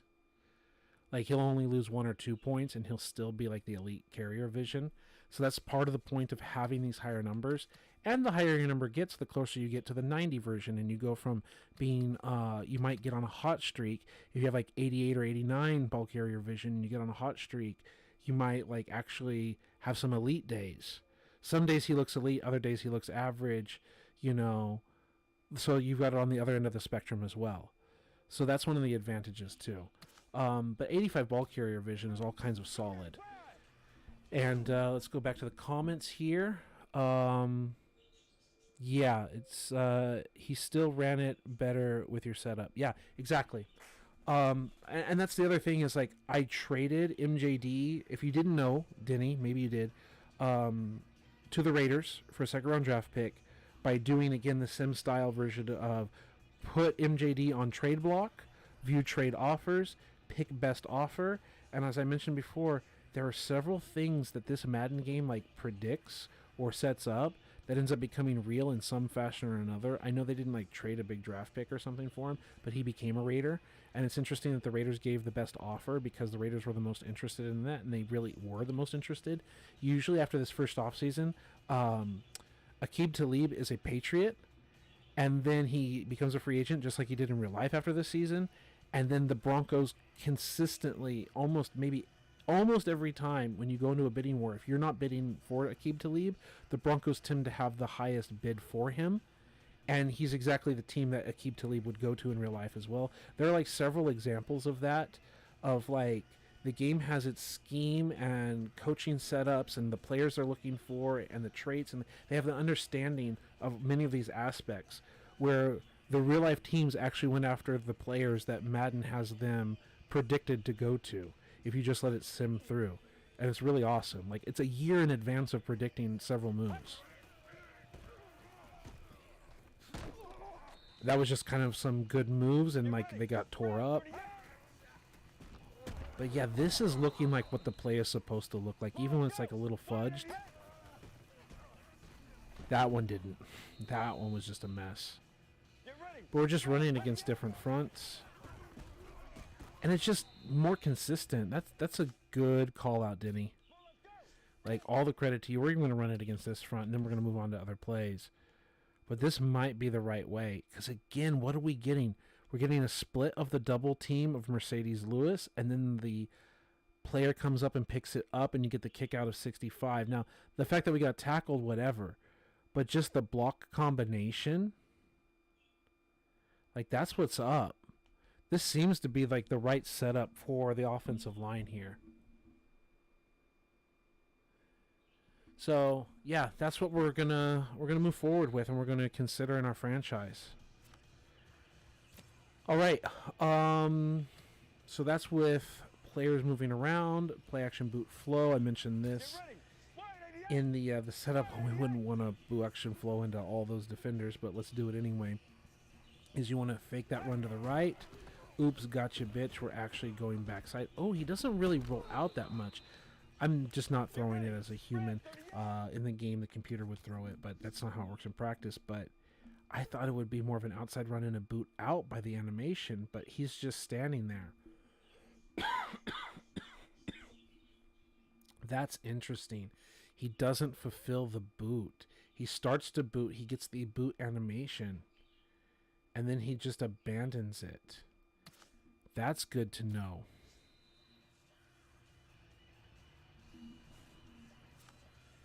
Okay, so what's next? That's something I would actually kind of take out, and it's not the run that I'm trying to fake. CPA boot flow, that's not what we got. Okay, I mentioned here, stretch is the first play. Lewis starts outside, then he goes in motion to come in tight. And then we just stretch it and block the edge and all of that. And this is like the Richard Sherman situation, as I said. In the playbook area, you challenge the defense. How are they going to cover your tight end when he's flexed out? They had Sherman. We motioned in, and then he's lead blocking out. We just get the little kick block by Shorts, and it's not sustained for very long, but we're also putting the tight end up against the corner. We're getting the double team with the guard and the tackle, and we're like super stretching it. And usually we do not block the backside defender, but we do just enough here as a kick. So we get 78, 65, and 63 up on players. We get a double team right there. We get a little block, and we get a block on the corner. And we just get a good run. So we're lined up here, and again, Sherman is on Lewis. We put it in motion and kind of mess with the scheme, and then the linebacker just, yeah, comes off the block, which is understandable. Yeah, but now we're getting killed by Sherman. Sherman's like, I had enough of that. Enough of that trash. Tackle for loss, eat it. And that's what I'm really worried about. See, the first couple plays were good, but now you're just eating garbage. Right? Yeah, you're eating some trash here. And you're never going to see this defense. And you're still getting ruined by Sherman. The fact that this play can be a big time or get blown up is too swingy for my taste, which is enough of a reason to cut play action stretch. And wasn't there the other one? Maybe those were the only two that I kept. Yeah, but that's enough to cut those. Now, the next thing I wanted to work on, I wanted to get this play in, actually, was the play action with the double comebacks. So X and B, it's a handoff, oops, gotcha, bitch, and they both sit on the play. Yeah, that was what I was worried about. This is exactly what I was worried about, because in real life it can work out really well. But here, we've carried out the fake, we've turned around, we're ready to throw, and we've got a target to throw to, right? Like, as we're ready to throw, boom, and then we cock our arm back and throw it to 84, except, yeah, 84 is super well covered by 51. That's an interception, so we're scanning with our eyes, and we're looking at 14, who's also super covered, and then that means we need to, I guess, check down to the flats, like, as an actual quarterback, like, so we've got RB in our back pocket, And we go whoop, whoop, and we throw here to X. Like that time it was open. As a human, we can do that. As the computer, I don't know if I trust it so much. We curled underneath Sherm. Like we made Sherm flip his hips on us. And then we threw underneath him. Right? We made Sherm follow us. And then he can see us turn around and still got. Right? Like real life Sherm isn't going to get got like that.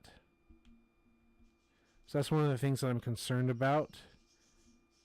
Is that even these corners who shouldn't get got are getting got. And I don't like that. So it's either unrealistic how the defense is handling it. Or otherwise it's just like a mess. So I think I'm going to cut that. I also don't think the computer's going to handle those reads very well. So as I was saying, I wanted to check these plays with the fullback in motion. So we've got Robinson in motion. We pitch out. The guy shed his block. I mean, if a dude sheds his block, he sheds his block. Fullback in motion. Pitch. 77 didn't block that edge. He decided to go after someone else. That's interesting. That's interesting.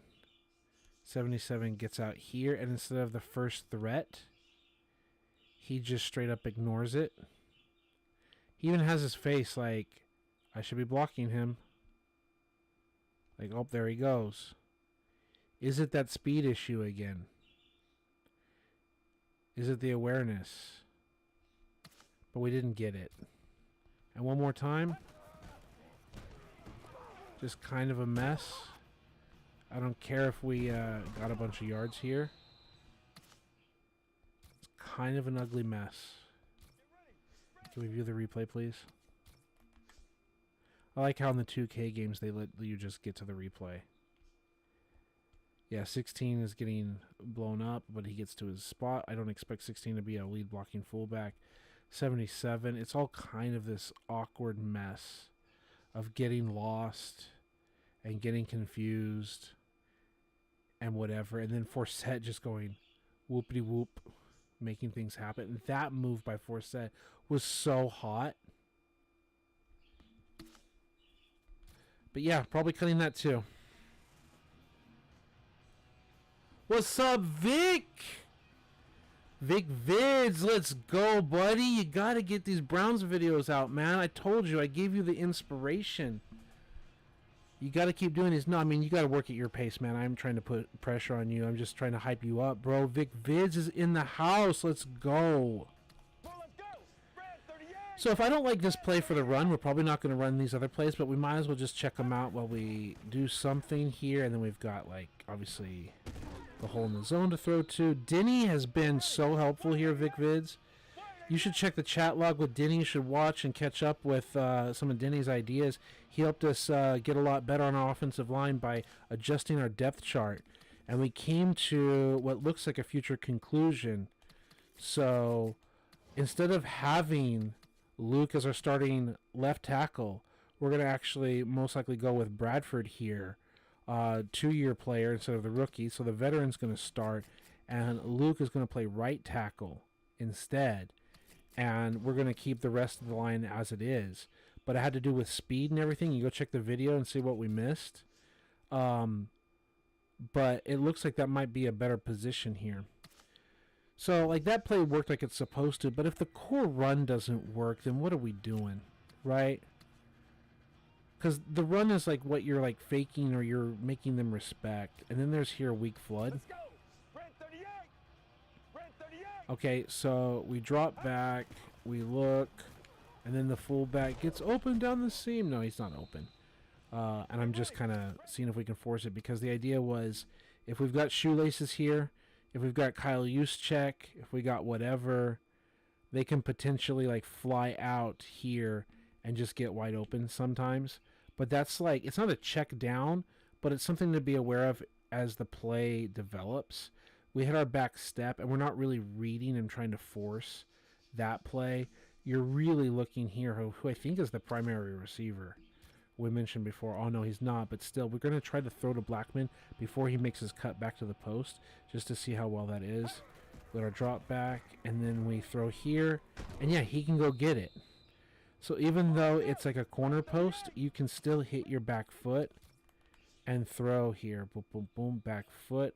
Throw as he makes the first cut. But yeah, you almost have to throw a little bit early, huh? Again, just forcing it.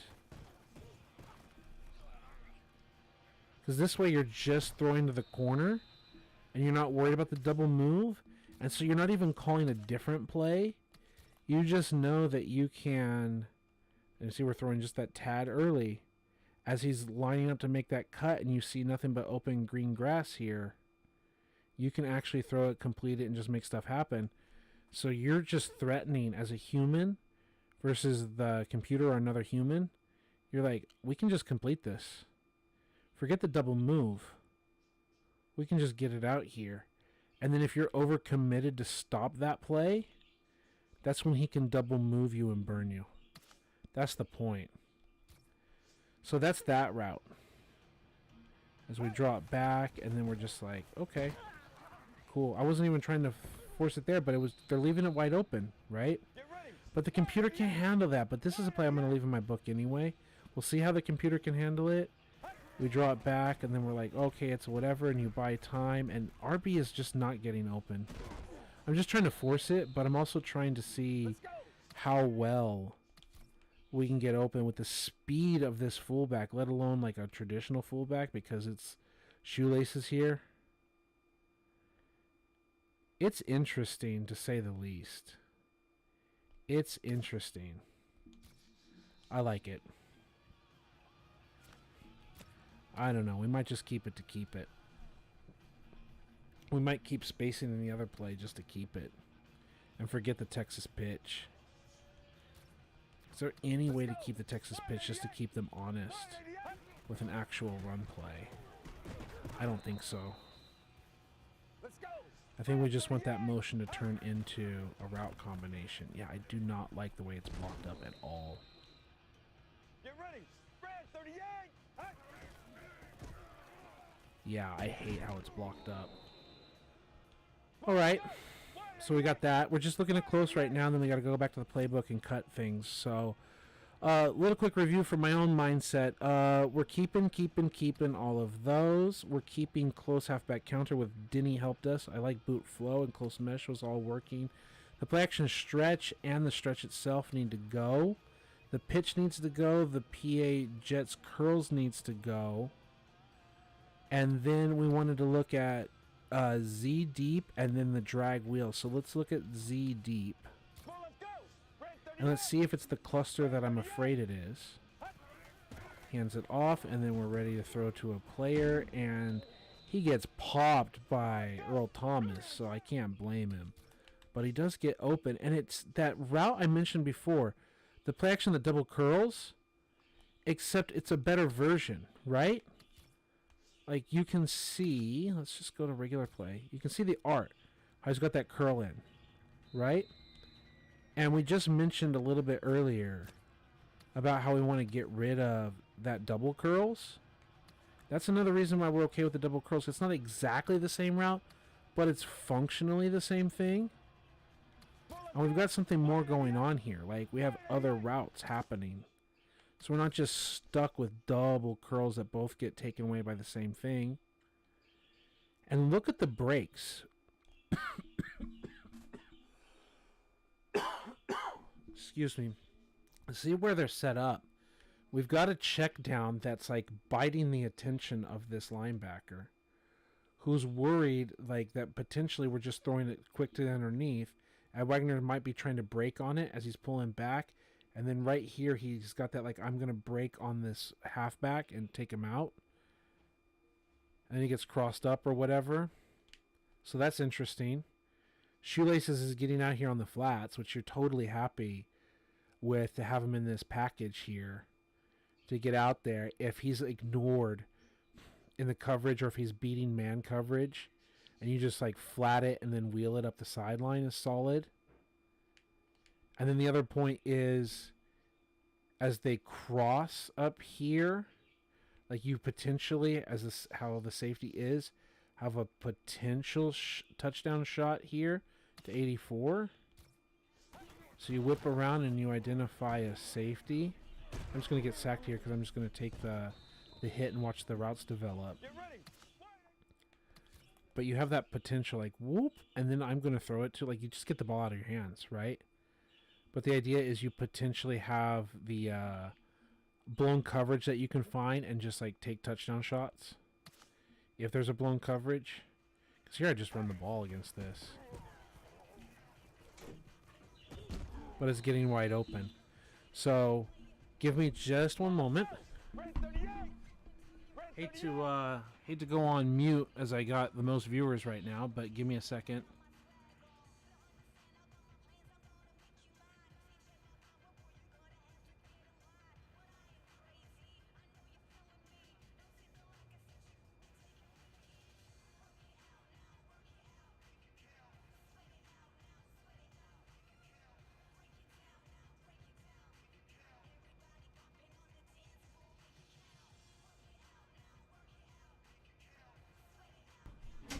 All right, and we're back. So I hope we didn't lose a bunch of viewers. It was just a few seconds here.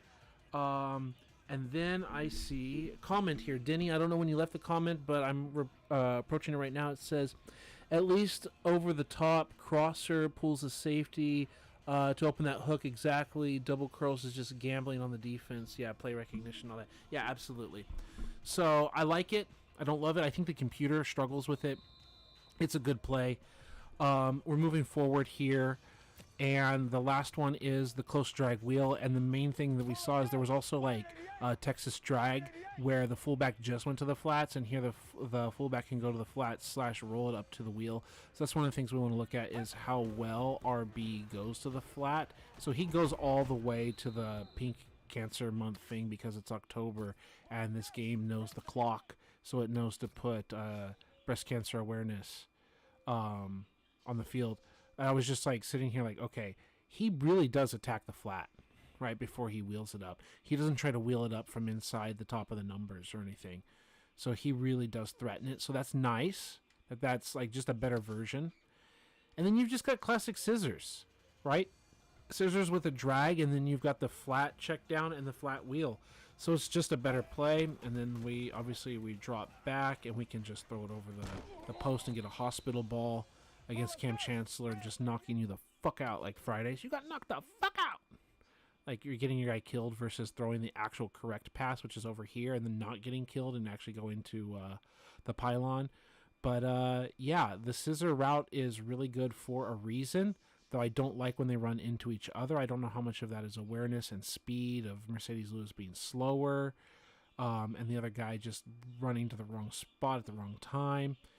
But even then, you have the choices, and it's just a classic route combination. So we're going to go do more practice, but let's not forget the plays that we want to cut so that we don't just go rambling on for 2 hours and then forget everything that we practiced. So if you bear with me, we're just going to cut the plays that we didn't want to keep, and then we're going to go right back into practice. Edit offense. Shanahan.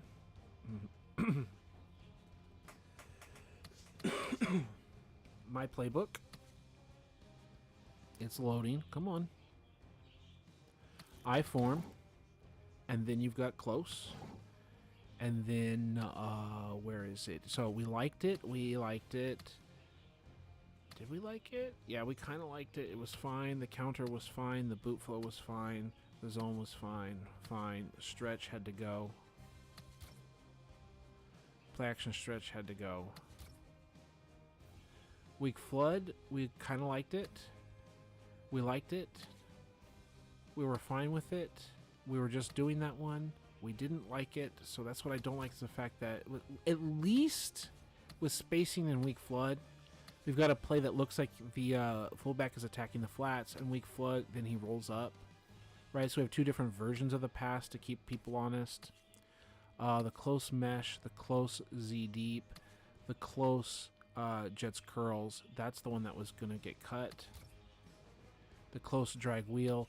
So we need the close halfback dive, which we have here, to work with this play. So I think we want to have close play action Z deep be our huddle call. And then from I close, we want the right trigger to be the actual run itself, so we can just kill to run. And then what else? We've got the weak side run with Texas halfback zone and the counter based on that. And then what else? Anything else that we want? Just a regular drop back close wheel drag. What about if we have the pre-snap motion play? Usually we want to set one up and then go with the other. So I think if they're off ball, we want to go with spacing, and if they're on ball, we want to like tag them like that. So we want to call spacing and then kill to a weak flood. If that makes any sense, because then we're already set up with the pre-snap with the look that we like, and then we can kill to that look. So that looks good. And then save the playbook. Well, I go into playbook and my viewers drop out. If you're in practice and you're playing, like, people are there, but people drop. We were at like 4+ viewers, which isn't like a lot, but it's like, oh, you're in the playbook. Bye. I get it. I respect it, but it's funny. Let's go back to practice, and we're going to try the other formations. You know what we should do? Since we're here, since we've already solved it, we should go into manage rosters, manage players. No, not manage players. Manage depth chart. Order depth chart. For the future, for even the video game Jags, we should auto reorder. We're going to keep MJD as the starter for them. But we're going to have... Oh, Jokel has the injury too. Interesting. Okay, we're going to ask Jokel to come in and be the starting right tackle with Young backing him up. And then we're going to have Bradford come in like that, but we need Bradford to not be the starter here. So we've got Rackley. And then we have Bradford coming in here with Pastor as the backup. And then what's going on with the guard position? Rackley is also hurt. That's what's up, like the pre-existing injury. Okay. But let's do that. Let's click save, all files, including should be the roster because it says all files, right?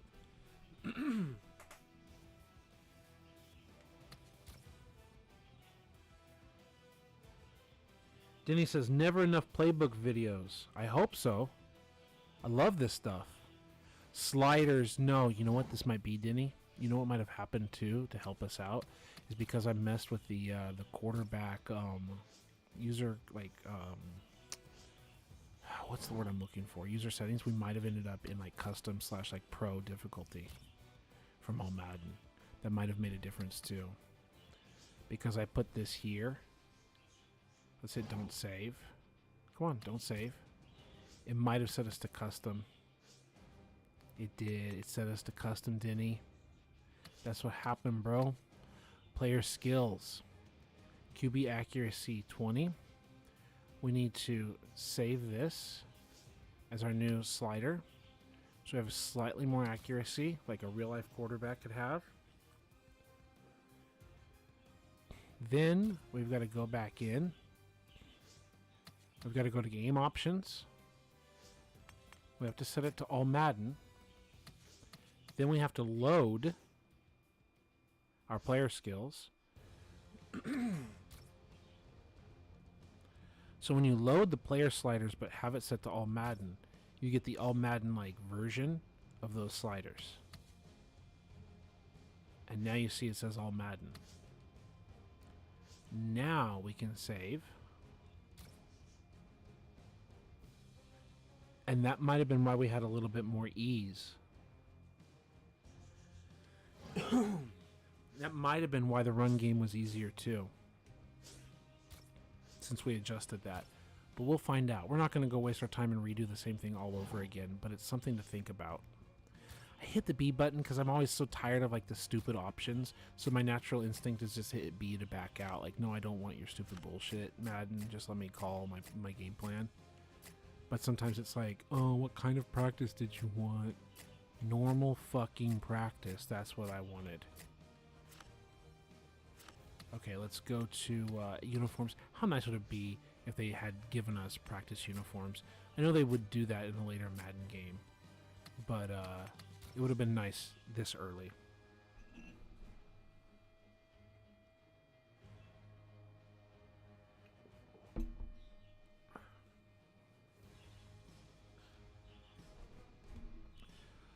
So let's just look at a couple plays real fast, like one shot, one shot, one shot, and then go to the next formation.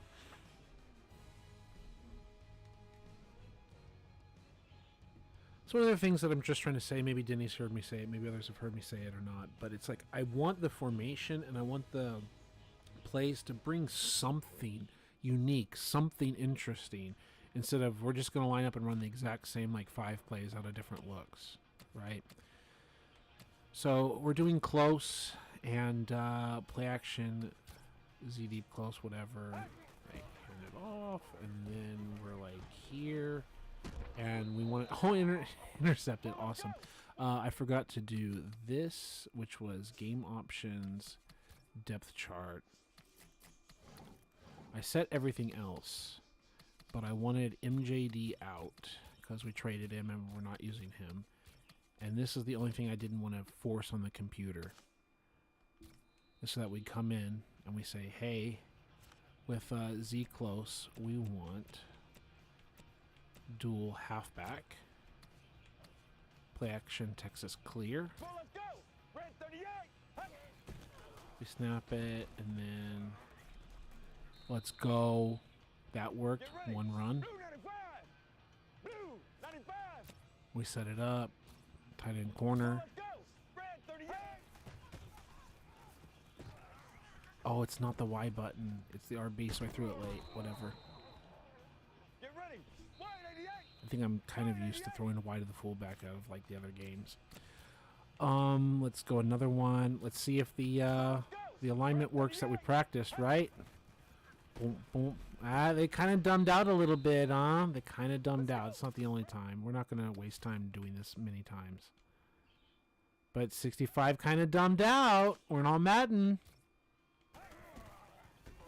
But this time he did it right. They did it right. Okay. We're not going to run it 1,000 times. Next play. Because we're making sure we're on all Madden. Y is going to be... See, Y is the check down here. So sometimes it was RB and sometimes it's Y, or no, is it always RB? Yeah, it's always RB. Just a little throw it out to shoelaces. Pick up some yards. Y is the running back, right? That's what I messed up. Okay. Close drag wheel. We're going to be looking at the scissor combination of Lewis is the best option. You're going to give us Lewis? You are, to a degree. They collided with each other instead of moving off smoothly. Close mesh. I don't need to run that one. Play action, Z deep. We ran that, but we didn't have the formation correct. Play action. Don't really like any of that triangle. I know it's just like a forced pick, but that's one thing I don't like about this play is when they triangle us up like this, there's really nowhere to go. You're not really baiting that safety. You're really allowing these 3 guys to cover the 2 guys, which is everything the defense wants. And so with that conflict, they're also like in a micro triangle here between 51, 25 here, and 29. But it doesn't matter if it's like this could be Cam Chancellor and this could be Earl Thomas. Like, it doesn't matter. You're kind of letting that little triangle work. That one work. You're letting this triangle work. They've got like a triangle here. So really all you have is the check down. And checkdowns are fine. That's why checkdowns exist. And if you're throwing, you complete 5 yards. It's like, okay, a 5-yard run, but you're against a 5-yard pass. Like, I get it. I do. I get it. So, like, it's a fine play, but how does the computer handle it? I don't know. All right. Moving on. We've got Twins and Twins Flex. Just because it's 6 plays, let's take a look at Hulk. Right? So, if Denny missed out, I don't know. Other people missed out, I don't know. The thing was, there's like the Niners heavy in this game. And it's just all kinds of a mess, and guys don't do their job. But I want some kind of like hulking play formation here that we can like goal line them with.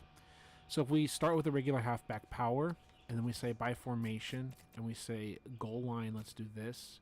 Goal line man. We have like Bradford all the way out there. Right, we've got Mercedes Lewis backside. So we're tackle over. Right, we've got guard tackle. Then we've got like extra tackle over. Okay, we have our regular guard, we have our regular tackle, we've got the tackle over, and then we also have a tackle at the tight end spot. So the tight end and the other tackle, so we're like triple tackles all to one side, and then our backup tight end. Like, it's like some wild business up here, right? And the whole point is to get like 2+ yards or a touchdown, not to fumble it. So as we see, is Luke here? Yeah, Luke is at right tackle like he should be. Right? Is it guard over? Who's 74? I forget. That's Young. Yeah, no. Is that Young? Yeah, that's Young. So he's the backup tackle. And then we have the tackle here. So we've got triple tackles, which is like a good point.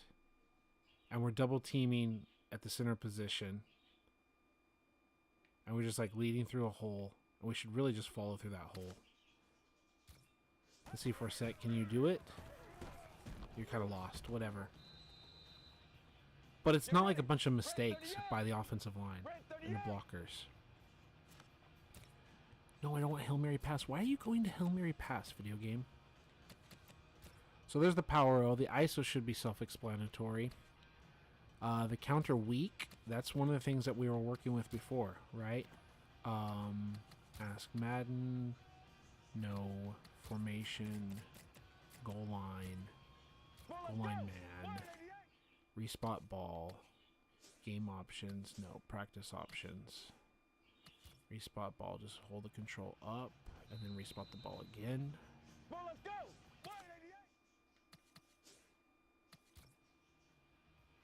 I just pushed the button up, and they already, like, angle it wrong.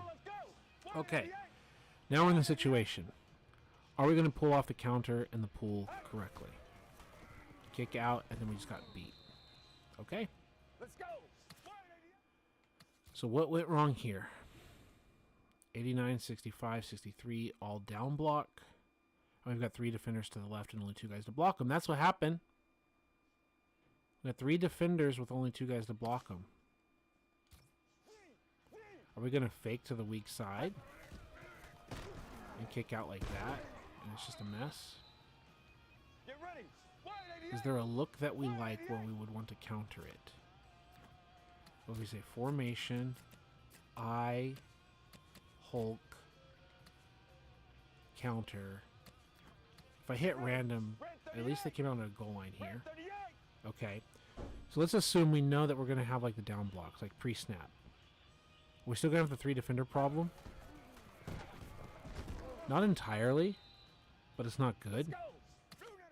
And no defenses should come out like this, but the Madden does do that. Okay. Yeah, we've got 91 and the linebacker off the ball. Yeah, we basically are in a really bad way with this counter. I don't think this counter is anything we're ever going to want to legitimately call with this whole position, which sucks because part of the point of this is to oversell one side of the run and then at least have the opportunity to hit them backside. No random play, just fullback dive. We should have been killed by Bobby Wagner. And we weren't. Should have been blown up. That's cheese and cheesy. Cheap and cheesy. Then my other problem here is these routes. Like they want to go deeper than we have field to go with. right? And are we really taking advantage of Bradford being like a target? Can we drag Bradford and be any good? Like have the offensive lineman catch a pass? Like how cool is that when the big guy gets a touchdown? Right? Because he's number 78 is reporting eligible, right? And then you actually get the ball to him. You get that Penei Sewell kind of guy or whatever. As a 49ers fan, you get Joe Staley out there catching the pass because Joe Staley played tight end in college. And then like his junior and or senior year or just a senior year, he switched over to tackle. And I think Joe Staley belongs in the Hall of Fame. Maybe I'm just a Niner homer, but yeah. So that's not so bad. What do we have for X to Mercedes Lewis? Do we have like the little quick drop back and we throw to X? Yeah, we do. He drops it, but he's there. Get ready. We drop back, and that should be an interception tip. Yeah, I'm not trying to make like a deep read, but if you're gonna give me something here, yeah, that should be a pick. Good, was. Oh, double move in the back of the end zone. Do I have it quick here? Why did he run a weird route? I didn't change the play. That was weird. Just running the same play, but look, he just took off. He just took off. Like, I read something. I'm like, okay, well, I'll throw it to you. Little drop. And he's in the back of the end zone. Let's go. Okay, it's not as messed up as I thought it would be. Okay, we're not going to bore you with the same plays over and over. I like it. Play action fullback flat. Okay. So we're going to run this ball right down their gut, and oops, we're going to throw it to RB. And they're like, nope, I got you, but then they missed and we scored the touchdown, but we have to assume that you're not going to throw that pass. And you're not going to, let Bobby Wagner pick six you. Don't let Bobby Wagner pick six you. Okay, kids? Just throw it to Mercedes Lewis on the corner there. Hand it right off the middle, and then, oops, why? Speak about don't let someone pick six you.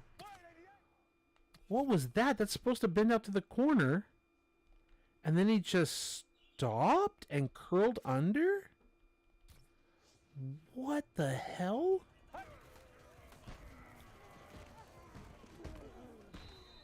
That was weird.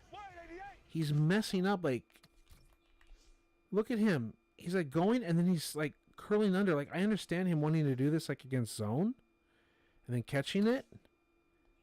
But why are you inconsistently not? What are you doing? And then why are you? Wow. It's Mercedes Lewis is just doing whatever he wants out there. That's not even part of the play. I'm not right thumb sticking playmakering him. Look at this. You see what the play is designed as, and he's curling, and then he's whipping and doing this weird nonsense. What is he doing, bro? I can't trust him to just run to the back pylon. Break out, Mercedes. I'm glad I'm doing this in practice and not seeing this cross face, trying to lead outside only to have him curl underneath and throw a pick in a game. I'm glad I'm doing this in practice, not a game. Not a game. Right? Bradford drag. And he had to run back into the end zone. They didn't count that as a catch. Do I have to pass lead him up? What the hell? Throw it to the end zone, and he catches it with the ball outside the white line, outside the plane. So it's not a touchdown. And then he has to fight to come back in. Ugh.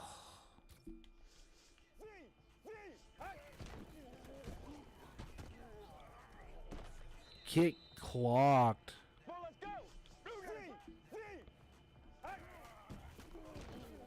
Get blown up in the back. I think Denny has dropped a couple comments since then. says maybe motion Lewis so that he clears out the hook. Never mind, forgot unbalanced line. Yeah, even then, like the idea here, there's a whole other layer. I'm gonna tell you here, Denny. That should be obvious. Is let's do this. Let's say, oh no, we can't. Is it in the formation?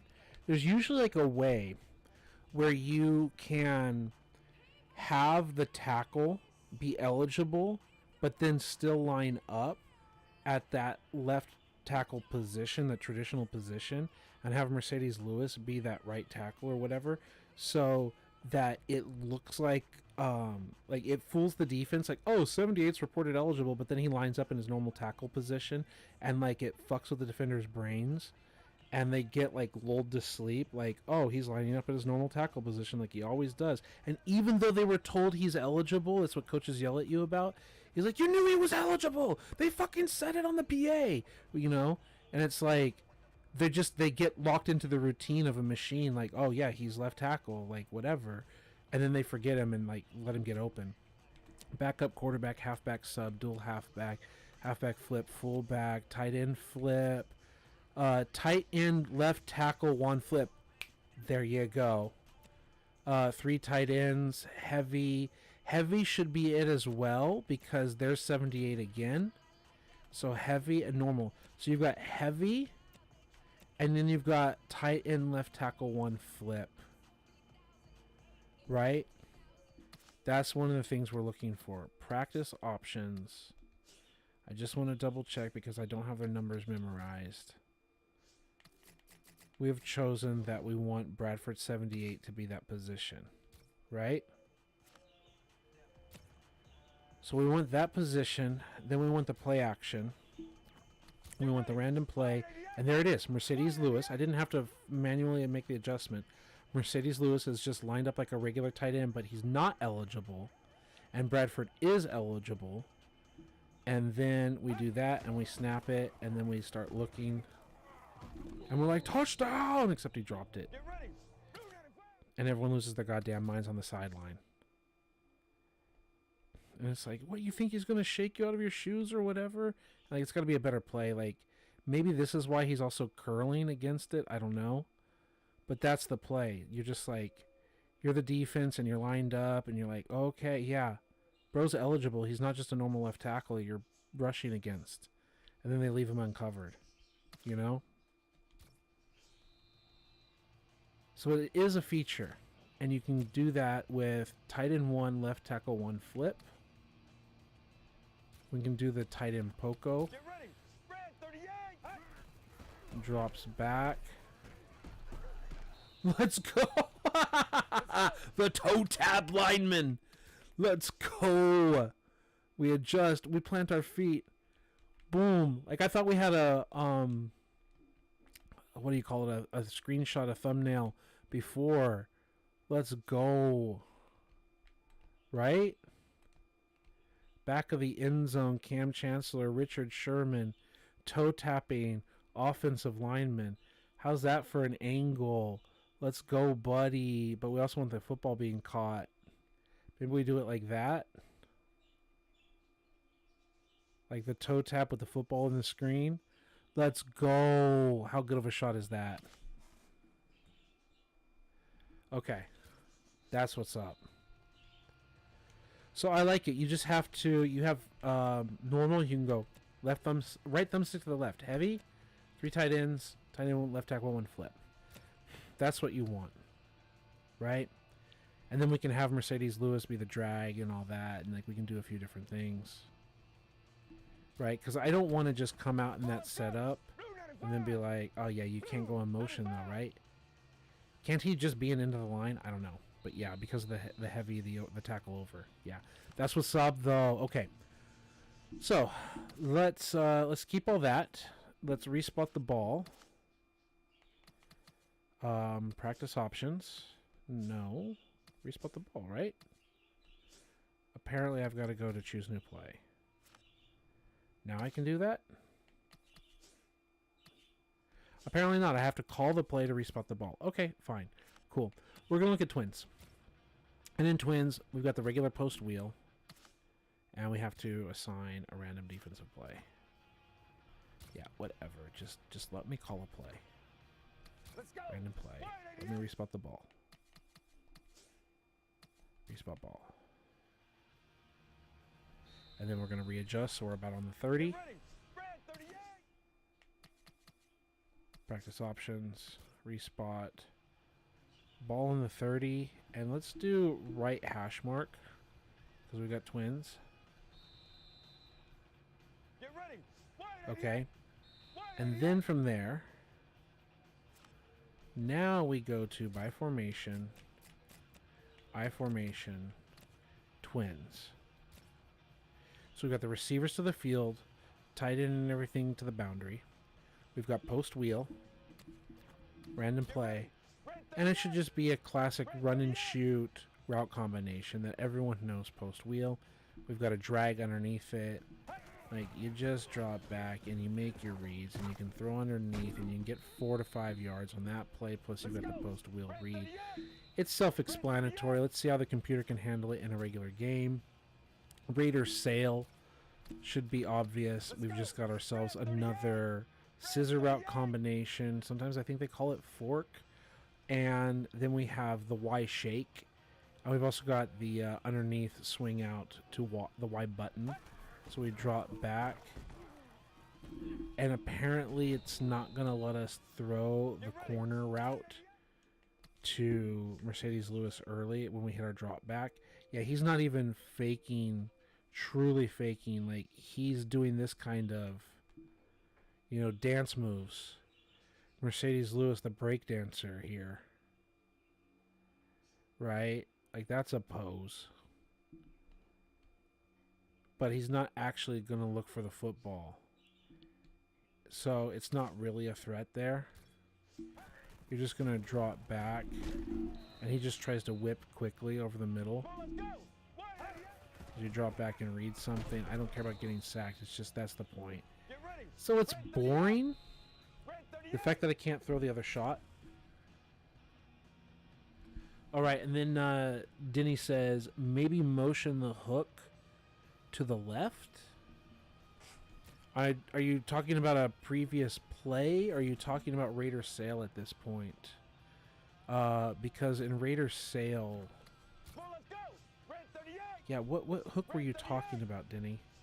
From our goal line position? Because I think we ran all those plays already, right?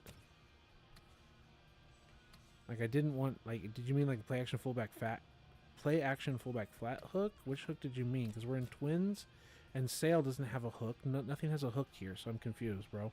Let me know. The Raider sail looks uninteresting, though.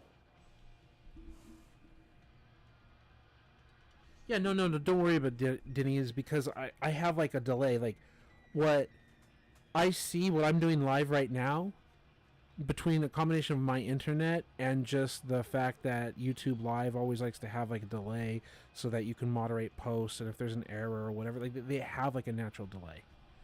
And so then by the time you type it, it's old news, and then it gets to me, and then I have to look at the screen and read it, so I appreciate you understanding.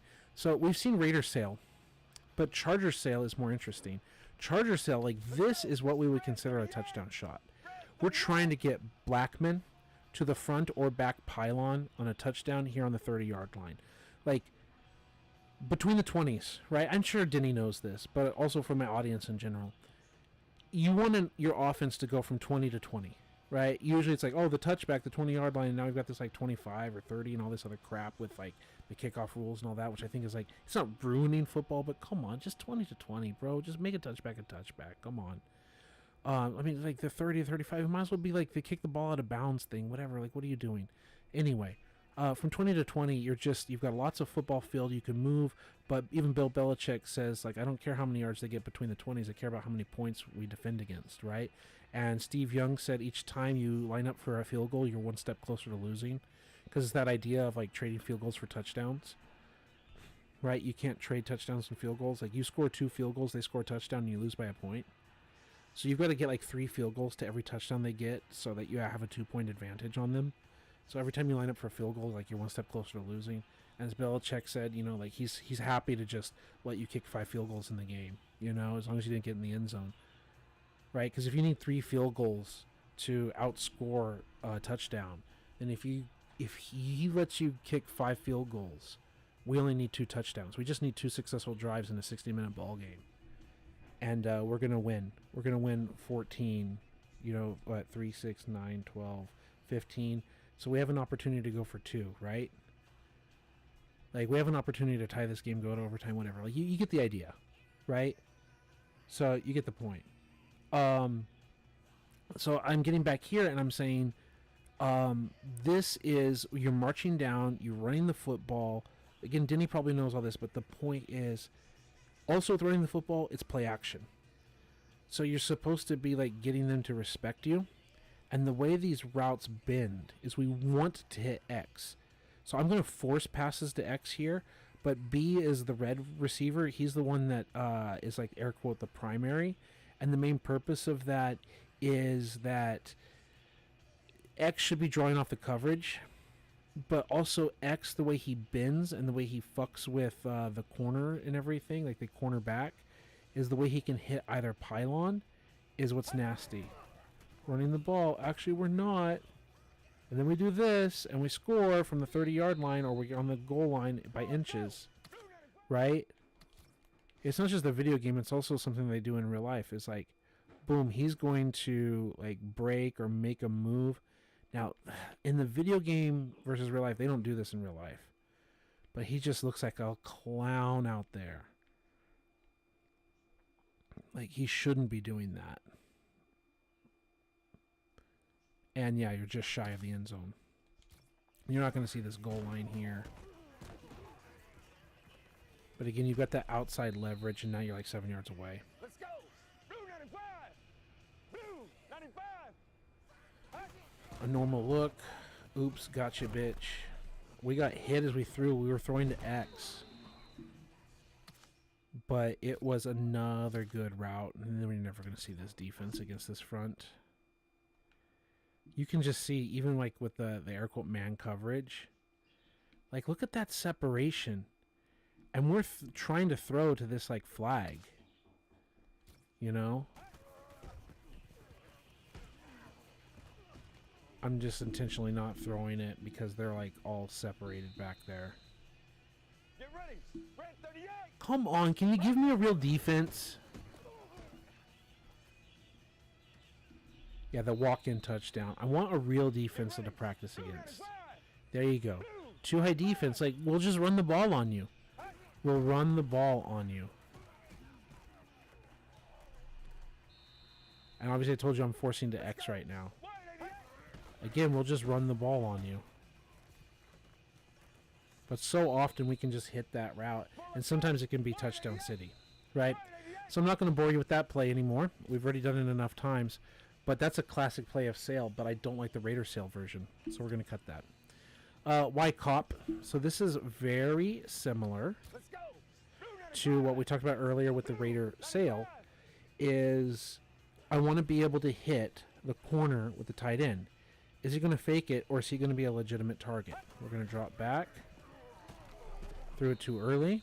I was worried about throwing it too late. And we can. That's something that's important to me, is if we can just drop back and just see like the leverage and just hit him like that. I used the right thumbstick down to have his hand in the ground, but then he got tackled by the other guy. I love the fact that I can hit my drop right here and just throw it. And then we dipped underneath, and like Sherman was like trying to clothesline us or something. Right thumbstick down, and he tries to put the hand in the dirt to keep his footing or crawl forward. But then we also got hit. Ooh, we got crushed. I threw it too late. Drop back. In a little pocket. Not on the move. Bend it out. Oh, Mercedes, you misread that, buddy. It was there. It was in the pocket, bro. Oh, I thought I could have thrown over that. I thought I actually had a nicer throw than I did.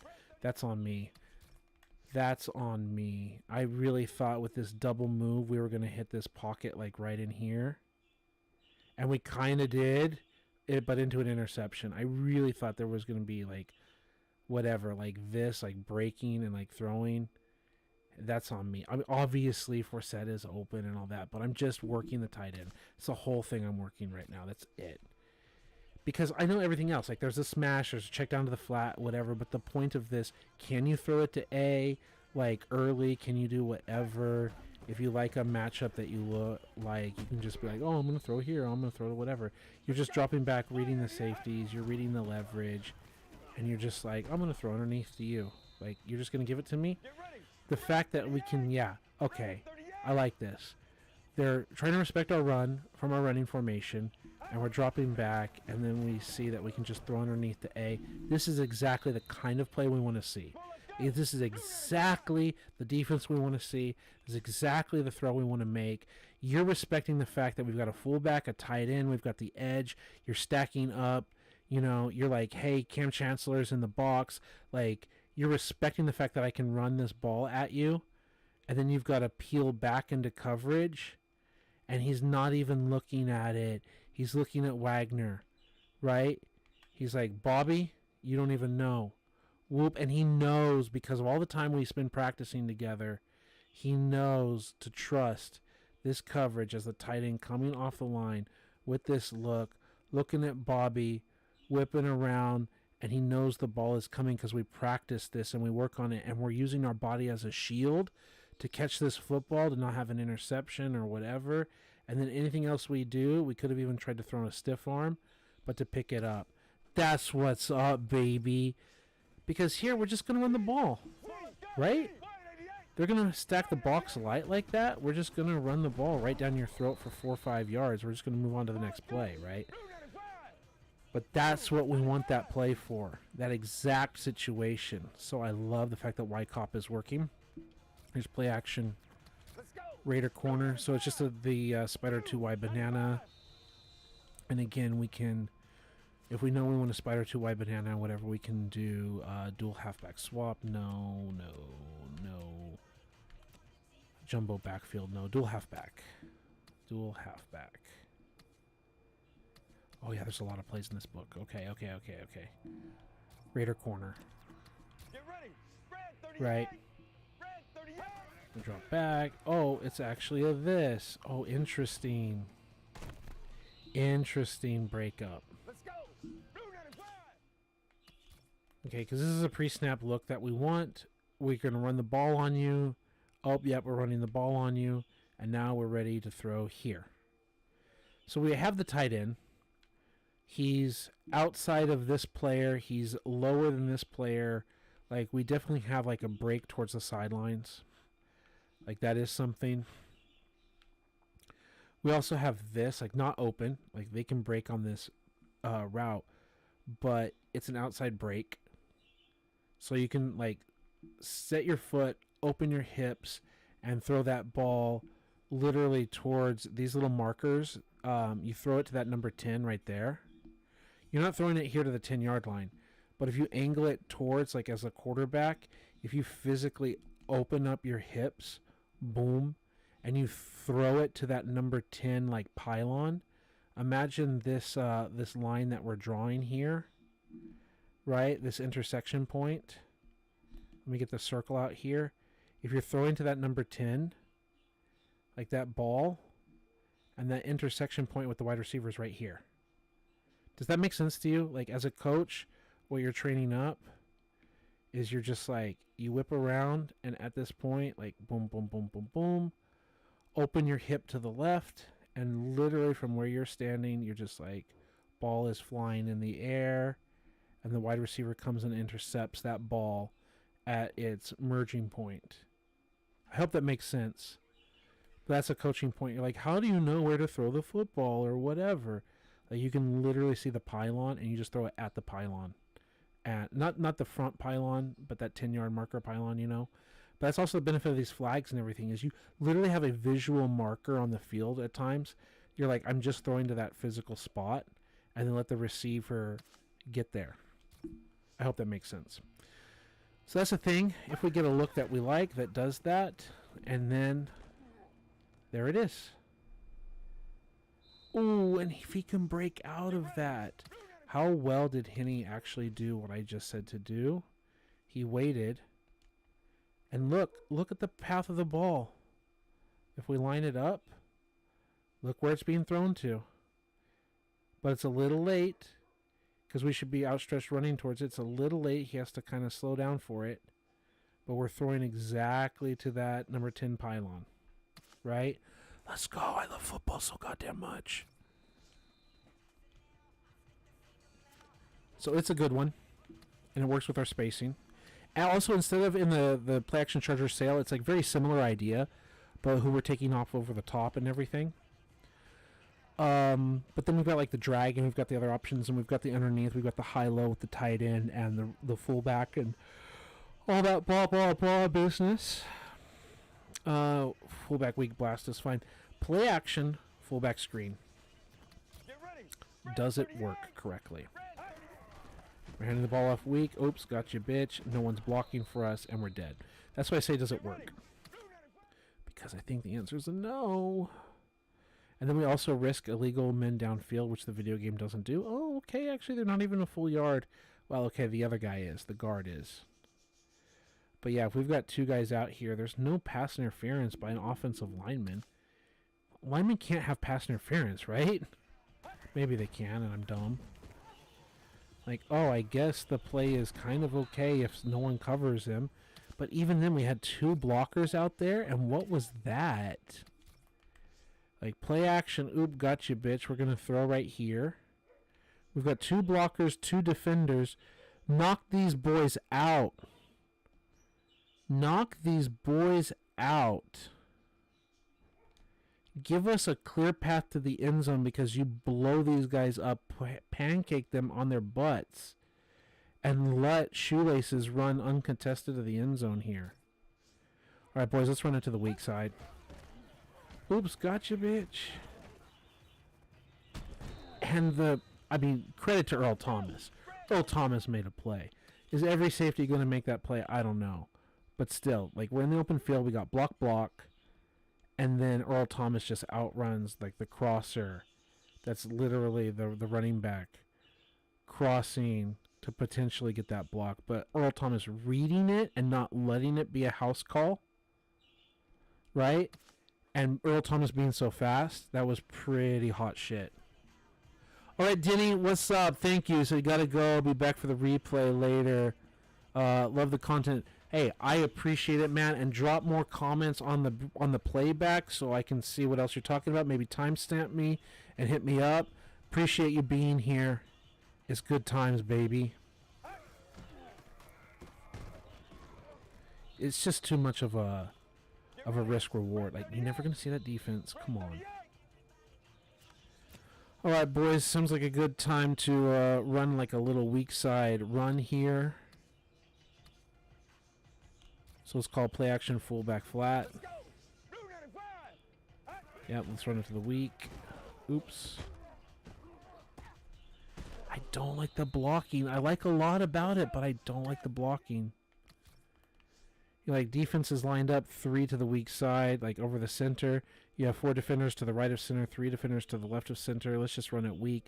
So, oops, it's not a run to the weak. It's a play action. Gotcha. We got 2 blockers down the field. There's the block, and the other is not there. What are we doing? Maybe I need to try to run it inside more. Oh, we got popped. Whatever. No one's ever going to see this defense. And we get killed. Awesome. Probably going to cut this play because of this. And we're never going to see a goal line. Like, you're not going to goal line us right here. Like, oh, of course we housed it. Here's a real defense. Let's run it weak on them.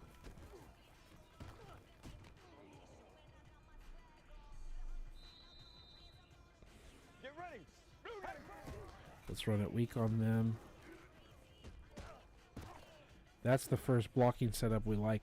I'm trying to, like, physically run the ball inside to the left with that catch. Because I think maybe going too far to the right is what's causing our blocks to get messed up. Oh, here we go. They're all stacked up against the run, but we're going to run it anyway. Oops, no we're not. Let's go. That's how you get it out there, huh? Let's go. Red 38. Hey. Gotta have it. Oops, gotta throw it, but threw it late. Get ready. Red 38. Hey. Yeah, just run it up that gap. Oops, actually we're throwing it. Let's do it like that. Yeah, I think trying to force it like a little bit up and left before we break to the sideline is important. What I mean here is, like, as a user, I'm trying to stay on this track. Right? I'm trying to stay on that track and not break it out to the sidelines too early. Not just, like, catch it and then angle this way towards the shield. Try to angle towards the top of the numbers. And then that also baits them in their angle to get the blocks and get downfield. Okay, we're not going to can that play. I like it. All right. So Raider Sail has got to go, but everything else looks good so far. Bubble screen. Get ready. Red 38. So I don't think we want this screen because I think they're going to kill us on it. I think we would just audible out of this play, but let's just drop back and then throw it. And no, we don't have any help. Let's go. So let's look at the replay there. Yeah, we're not really getting any help from that block. Drop back, throw the quick bubble, and we're already hit too soon. Like, probably canning this. Yeah, it doesn't look like we're ever getting any help, especially just the one player. The idea is when they're off the ball like this or whatever, we can potentially bubble underneath, and we're supposed to have Blackman blocking for Cecil, or we can switch the roles, whatever one is better. But the idea is they're blocking that corner out there, and then we're whipping around and going down the sidelines and just treating it like a pitch play, right? And you see that's kind of what we want, but the defenders are there to do something, right? We just consider it like a pitch pass play. This is could even, so it's not a backwards pass, so if he drops it, it's not a fumble. But this whole like off coverage is the point. You can't get pass interference. I mean, you can get the flag on you. So when I say you can't get a pass interference call, I mean like you don't break the rules and get the flag. Like, yes, it's possible to have the flag thrown on you, but like you can't afford that mistake, that mental error when I say you can't get a pass interference here. But you can see 14 on the corner, and then we want to be able to physically make a move. So let's go to depth chart and let's see our two receivers and see who might be the better like ball carrier vision, who might be the better blocker, all of that.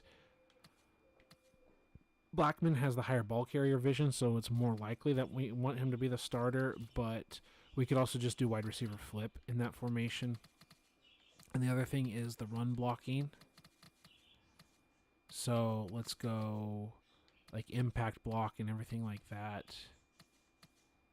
Run blocking, footwork, and strength. It's much better for Blackman, so we do want Blackman to be the blocker.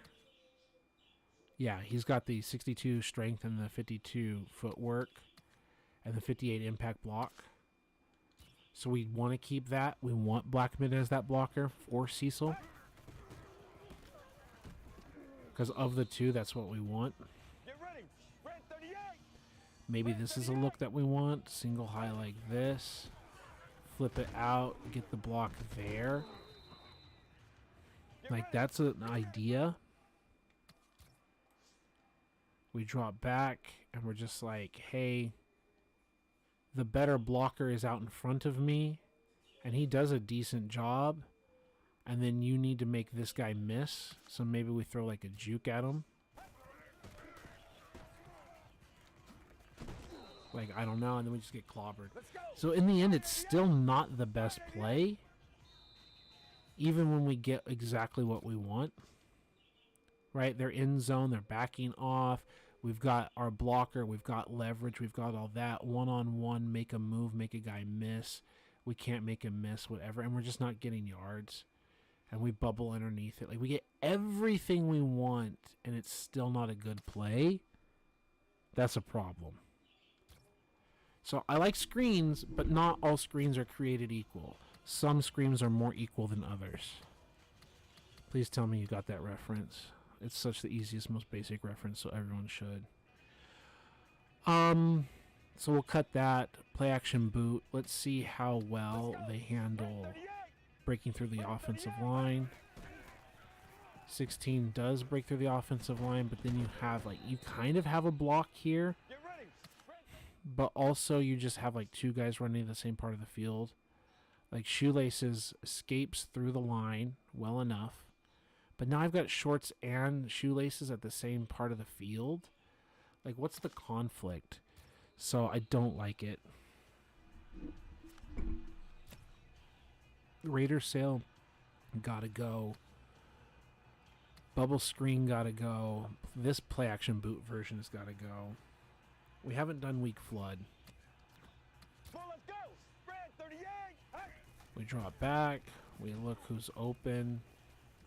And that's a read because I'm hitting the B button, and I think it's just a miscommunication between the wide receiver and the quarterback because I'm ready. He even does this whole thing, the do back step, the hitch step forward plant, and he's ready to get rid of the ball.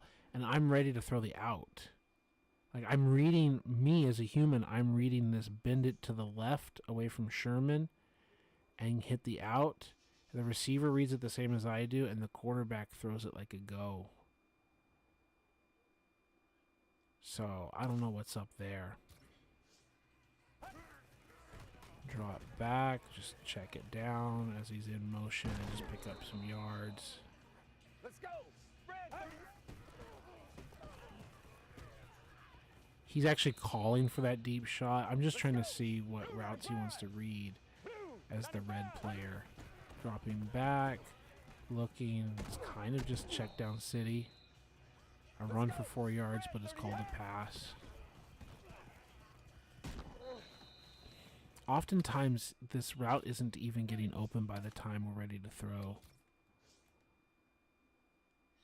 Yeah, like, we're ready to throw. We're getting sacked. Like, I get it. Like, the route's not even ready for the ball yet.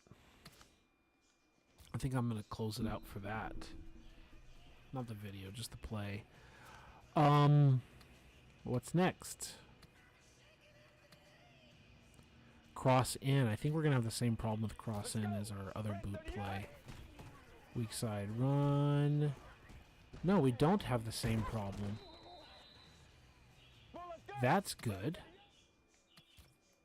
We fake the weak run. He's almost missing him. We fake the weak run, and we literally obviously have the tight end open, but we don't have the conflict of multiple players in the same spot at the same time, and we're able to get through the offensive line just fine. So that's a good play. What's next? We like PA cross in.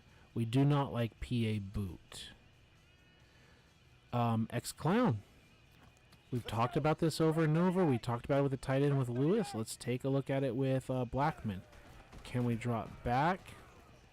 And we can throw it out here to just get the corner. That's so important. So important. Hit our final step and just break out. And he's like, okay, we'll just catch the ball and go. Also, the computer, like, I know it's going to be an in-breaking route because I know it's the X-Clown, and I'm just going to take the clown away. Okay, you think you're going to take the clown away? It's called clown because we make you look like a clown, baby. That's literally why it's called that. Okay, that was too late, so he starts coming back. We drop back. We just throw it out to the corner, to the flag. Just drop back. Just throw it in that little pocket, and he drops it. We need to throw a little early. We need to read it. Their little roll. Okay, yeah. You got to be careful with it. Because sometimes he'll throw it in the little pocket there, and it'll be a pick, and you can't turn the ball over. I mean, I physically can turn the ball over, but yeah, you can't have that. Yeah, that's got to be an underneath. Like, I know I'm forcing these things. You're stretching out the defense, and it's like if you just have like B wide open underneath, you just take the shot. But you're like, okay, just give me the ball. They can't cover me. Spread 38. Right? If you're pulling all the secondary back like that, you can just go underneath and get it wide open. It's the same thing we said earlier about having Blackman block for us down the field. Because it's not officially a run, but once the ball is in your hands, it's treated like a run block. You know? So, you can kind of, like, as you're reading it as a real-life quarterback, you can just drop back, and it's like, if I've got the free yards to be, fine. Right? You're just dropping back. And we're just like, okay, we're just going to get out the Blackman, and we almost get a tutty again. It's so good. I'm not going to waste my time running this 12 times or whatever. You get the point. And again, as a human, it's a good play. So I like it in my playbook as a human, but the video game may not handle it very well. Inside cross. Right, let's see how Robinson breaks through. Let's see if we get the classic Mills combination to work. Do we get like a safety to buy it up on something? Can we throw it to X underneath? Like, we're just looking at the play breakdown. So, just as a reminder, the point here of the Mills is to get someone to bite down on this, which we do get a player to bite down on this, which usually lets us do pass lead under or whatever, and then like try to catch this. And he can get popped by a safety, but it's like, it's kind of a hospital-y ball. But also I wanted to know how well, I'm sorry, I'm jerking all over the field, but the camera does that. So it tries to snap to a player. He makes it through the line and gets open as the check down. So we're like reading the safety. We're reading both safeties, like high-lowing, and see if we've got B and X, and we've got RB as the check down. Right, we actually had to check down quickly because we're getting pressured. And here we have something with A. Wow, we couldn't throw it over the top of Cam? We couldn't throw it over the top of Cam. Like, give Cam all the credit. Right? But, like, we're over the top of Cam, and I just thought I was going to float that thing. Okay. And this time I get it, but it's not on against Cam, and we drop it. It's fine. We said B. Fumble, because Cam is the man. Bam, bam, Cam is the man. But that was the idea. Get it in open space to your receiver. Just draw it back, fire it in there, and get the easy catch. Hold it. But then that's how you, like, hospital ball guys. That's how you get guys, like, crushed by these elite defenders. So Tom Brady says, like, a lot of times you can't throw this ball over the middle. Or Michael Irvin talking about, like, you got to go over the middle. Right? And that's why. Because you're going to take these shots, and you don't want to get your receivers killed. Was it Peyton Manning basically like murdered Austin Collie? I think it was Austin Collie. Like, what are you talking about, Paul Gaither? You're nobody. You don't know anything. Like, that's pretty much I think it's Austin Collie that had like all the. It's another player? I think it was Austin Collie who had like the multiple concussions and had to retire, and it was constantly because Peyton Manning was throwing balls like this, like. And Manning's like, it's wide open. It's like, yeah, okay, wide open. He caught it in the pocket. And then he got fucking rocked by guys. You know? If it wasn't Collie, it was another guy, but I think it was Collie. And, yeah, that's a whole other conversation. So, it's a good play. Again, it's a good real-life football play. It's a good play as a human to run. These things are working out well. There's a few things to cut. Fullback flare. This constant route combination with the tight end of the fullback, whether it be play action or a regular drop back. And then it's what the other routes are doing around it. So we're not calling fullback flare. We're calling the play action again. Hand it off. It's covered. Obviously the tight end was wide open, but we're just trying to look at the play. Drop back, and then you have the crosser. Right, we're just looking at everything else because there's the obvious high-low. Drop back. You've got the B. Again, the hospital ball.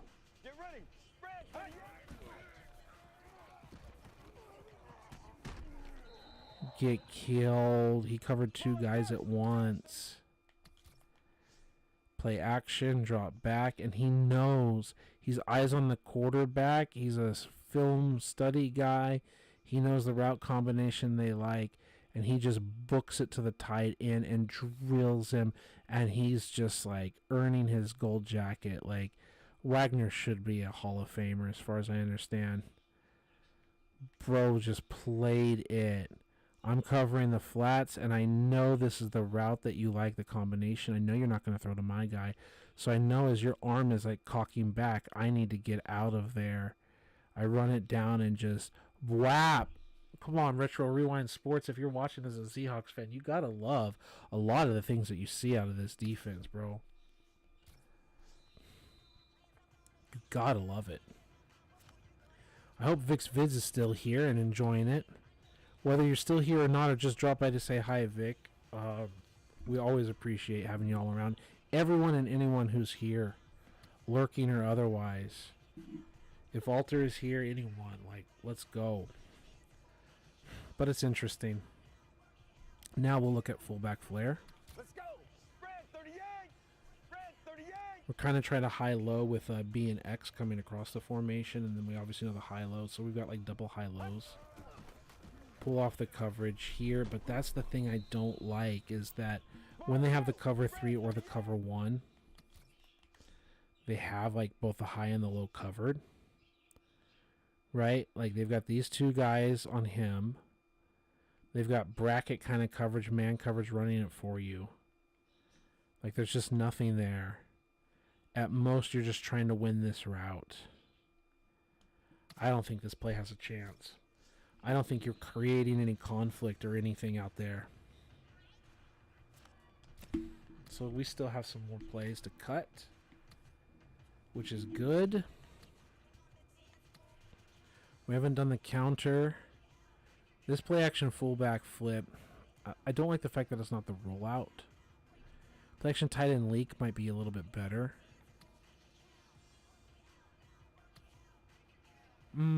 Play action boot corner. Let's take a look at that one. Just run it to the right, and then we're actually going to sail back here, and then we're going to throw it underneath. We have different conflicts. It's a good play. Obviously, you've got the flag route out there. Just going to hand it off, then we're going to do this, and then we can throw it underneath here, and then make a little move and score. Right? Like, there's a lot that we could do with that play. So it's a good one. Fullback dive. I keep feeling like fullback dive should be flipped to weak side. If you're not going to respect us, we'll just hand it off to Shoelaces here up the gut. We'll hand it off to Kyle Juszczyk with the Niners or the Ravens or whatever. We'll double team, but sometimes you're respecting it and you like fill the gap like that. Right? You're all boxed up. You're single high safety. I knew we'd get the double team, but yeah, there's just not enough bodies to account for this, right? That's the reason why the fullback is a lead blocker and not like the main runner. Because he doesn't have someone to block that for him to clear out the road. Which is why I said usually we want to run these weak sides. So let's see next time they stack the box up. Yeah, see, we don't have someone to block that linebacker. He's just taking it himself. Now that's 4 to 5 yards, so I'm fine with that. Can we bounce this? We don't have the speed to bounce it. They're just going to give this to us. I tried bouncing with the right thumbstick right, like the juke right. Next time we'll try to bounce with spin. Okay, we spun inside, not outside, but I like that. That was interesting. I wonder how much we can use spin to have some fun in the hole. I want to spin to the left. Let me spin left, bro. I want to take this handoff, and I want to spin up behind 78 and 65 and 63. I want to spin to the left, not to the right.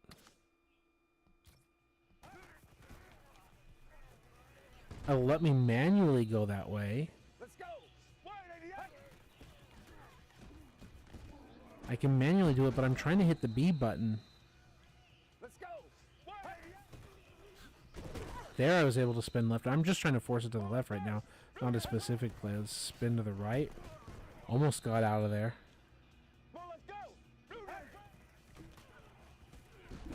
I can manually take it weak side. Just getting tackled. I'm trying to get the controls so we can like get the quick spin left. But he just spun in place to the left. He didn't do like a whole like wheelie spin. Can I view the replay, please? Yeah, he's like spinning in place. I wanted to like put the foot in the ground and do like PS2 Madden and whip back into that hole where they were kicking out. Like, you see it, what I'm talking about. I hit spin and he turned it into a truck. Okay. Let's go. Kind of like that. Get ready. I'm trying to hit... I remember this game has the L trigger, like, special moves. So I tried it there. There's, like, the L trigger. So he puts his foot in the ground and then does, like, a bigger spin. That's a thing that you can do. I think that's what's working for me, too, with the L trigger, the move inside. I'm just trying to see, when they're boxed up against me, what moves I can perform. I might be able to L trigger bounce out now here. Nope. Let's go. Part of practice is just getting some of the looks that you want. We've been throwing all day. I'm going to cut this off right now. I don't want to bore you. But I just thought I would try some interesting fullback runs.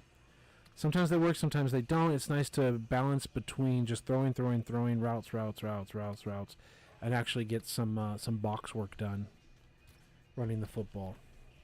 Get ready. Blue 95. Blue 95. Let's do what we practiced earlier, what Denny helped us with.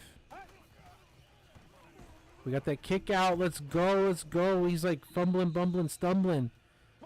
But we got something there, huh? We got the kick out and we're trying to lead through, huh?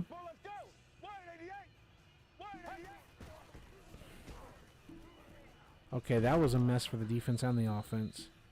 Let's wrap it up here. Let's we're gonna run to the weak side. Oops, no, we're not running to the weak side. We're running to the strong side, sucker. Touchdown! 30-yard touchdown run, Justin Forsett. Let's go. All right, boys, they're weak on the left-hand side. Let's run it to the weak side. Gotcha, bitch. We didn't run it to the weak side. Let's go. Right. That's the point.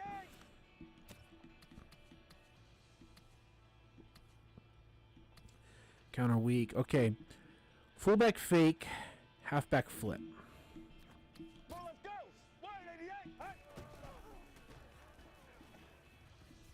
That got us 4 to 5 yards, which is what you want out of a run play. Because clearly we're running the ball up the inside with our fullback, as we've done before today. And the corners need to respect the receivers as a route run.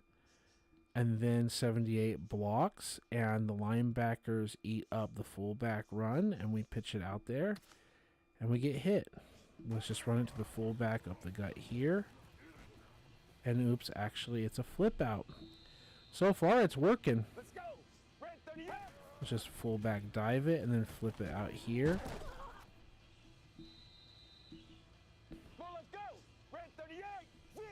Okay, let's do a fullback dive to the weak hand side. And oops, gotcha. 4 yards, 3 yards. Not too bad, huh? It's actually working pretty decent. What else? We've got a lot of plays working here for us, right? The China we know and the double slant play we know, but let's still look at the double slant. Kind of like bubble screen, this is a pre-snap we like what we see kind of play. Now here, you might try to run it, but you're just like, okay, well, we'll just do a 5-yard catch and move on. And just throw it over the middle. You're just kind of reading the middle. Are you throwing to B? Are you throwing to A? Whatever. You're also reading inside out. So you're kind of trying to throw to the space. That same idea with this Lions play, they constantly tell you, because Lions is just the double slant name. You're kind of reading this part of the field and reading grass. Like, the linebacker blitzed. So you have open grass to throw to right in front of you. But it also kind of tells you, do you have this open here in a zone, whatever. And as this is like, if the waters are muddy, then we come back to that. Right? We also have like a swing out here. But we're just kind of reading A and B as like our first option and going back to X. And we also have this, the quick out to X, as an option. So when I say we've got this quick out to X as an option, I also want to talk about that for everyone who cares. They're off the ball. And if he's truly off the ball respecting, and if he peels back, we can just throw this 5-yard out. But he's respecting that and like taking it away. Like, I don't care about that defense. That's just not a defense you normally see. Okay, now he's off the ball. One of the things that I'm also thinking is this outside fade idea. You drop back and then you're like, whoop. Okay, no, you don't get what you want there. Okay. So now he's off the ball again. What else do we have? We've got streak I don't want. We got out, we got curl, we got in. We got zig, slant, and drag. Ooh, zig. Zig can look like you're running double lion. Or not double lion. You're running lion. And then you're whipping out, bro. You can cook them if we can get the pass blocking up.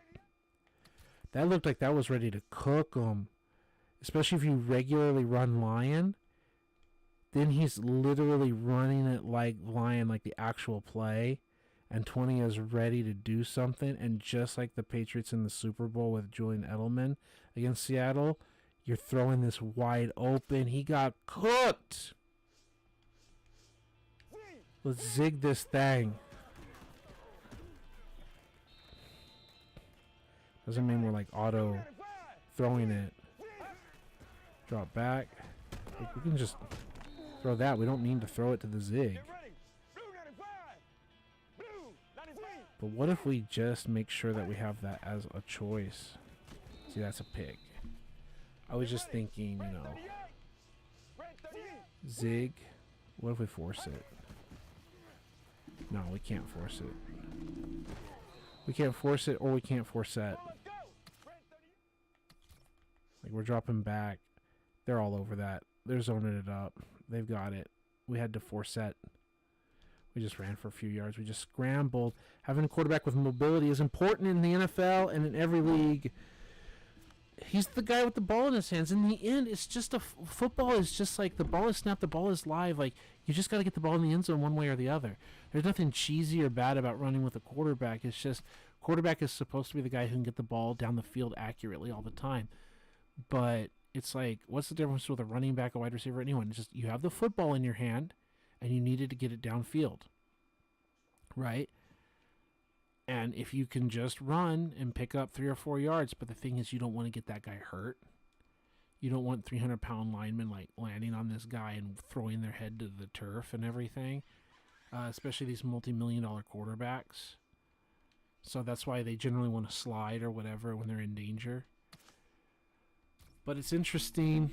I like this slant play better than others. We got a new comment. Let's go. P Jets RO6 Madden 25 has the best gameplay on PS3 besides Madden 11. You know, I like that comment. I do like that comment. I will tell you, to be fair, I think Madden 10 did a fantastic job. I enjoyed 11.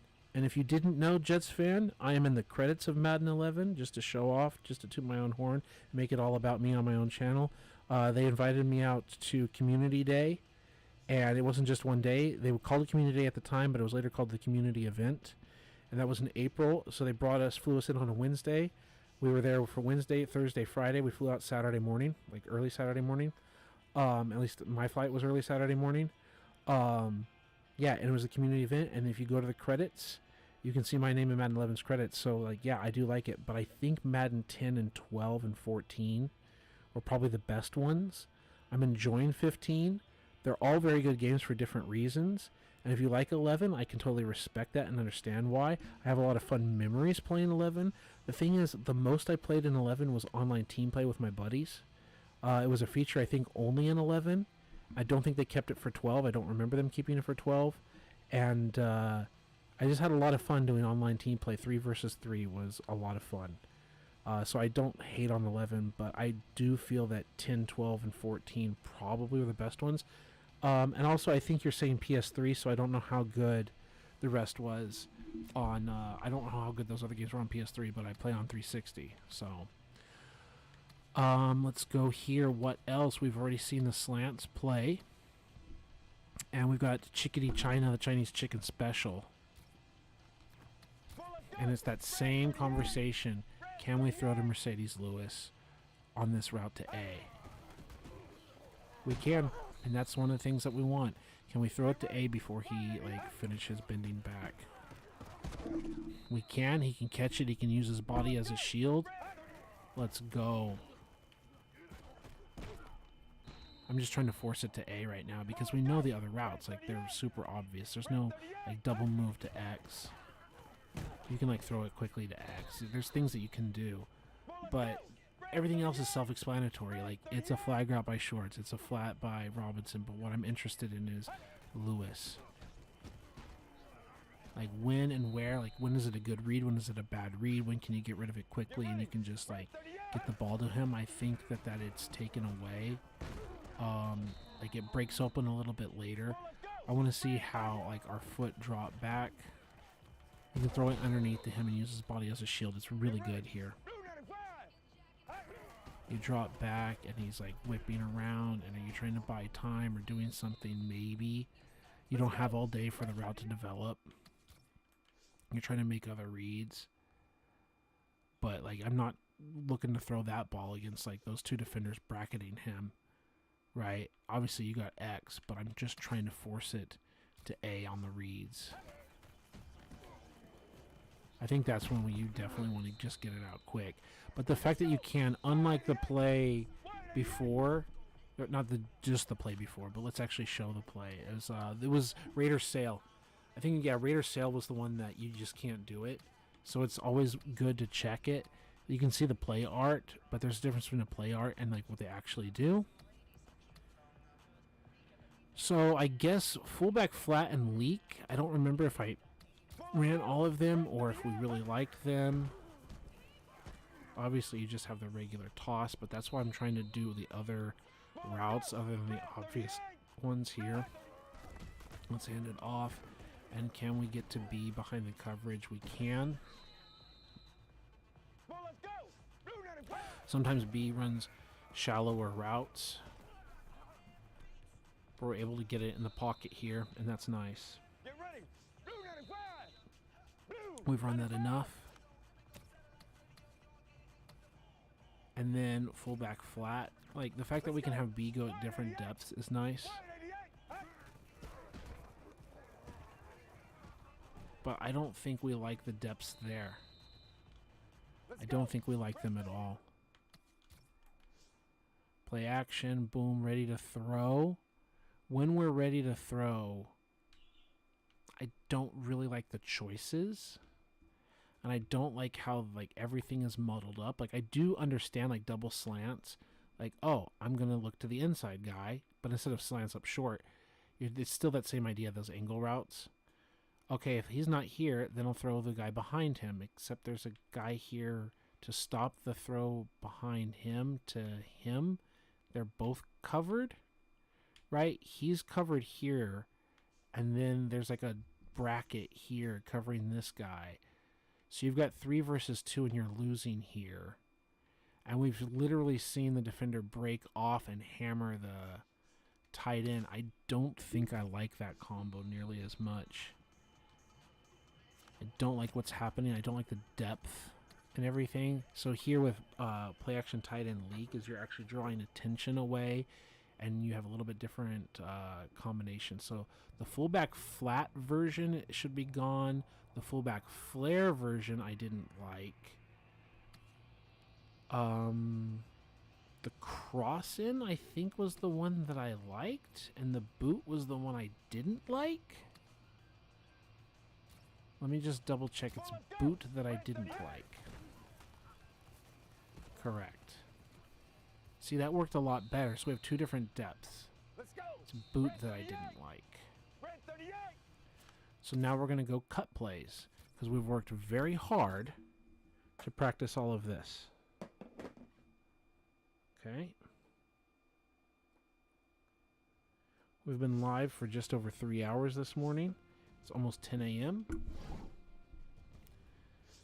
Okay, let's go to custom. Let's go to coaching options, custom playbooks. Edit the offense. Edit Shanahan. Edit my playbook. I formation. Set close we liked. The Hulk we liked. We had twins. I think we had twins and Charger sales. So yeah, the weak flood. Get out of here. It wasn't working for us. Cop was working fine. Sale was working fine. This one was fine. This one needed to go. Bubble screen wasn't working for us. This one we got to work better. This one's fine. Fine. Fine. This one's fine. The boot is the one we didn't like. Post wheel is fine. The slants was fine. This was fine. This one is the one that we wanted to get rid of. This was working well. Don't remember if we liked this one or not. This was one we liked. We didn't like flare.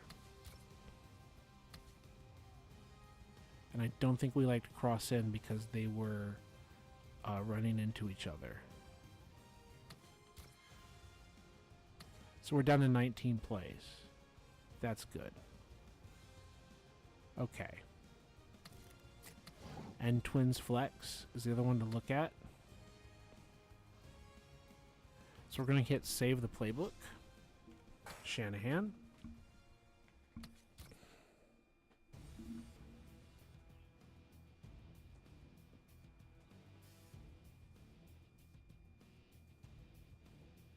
All right, just loading things up here, checking messages.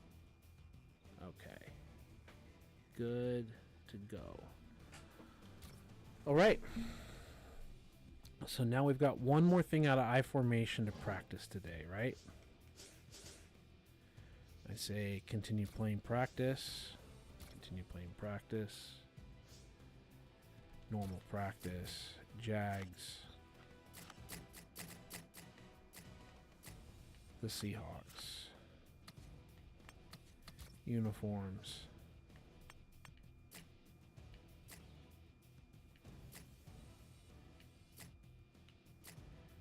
(2012) home. We got some black pants. 2012 home. Yeah, let's go.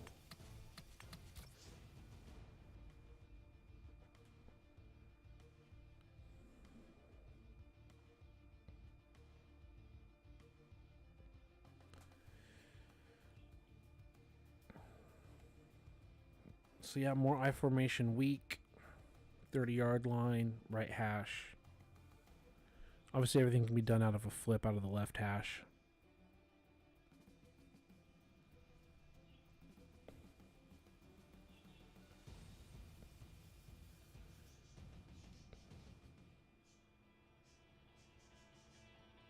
Be able to set this up. There we go. Twins flex.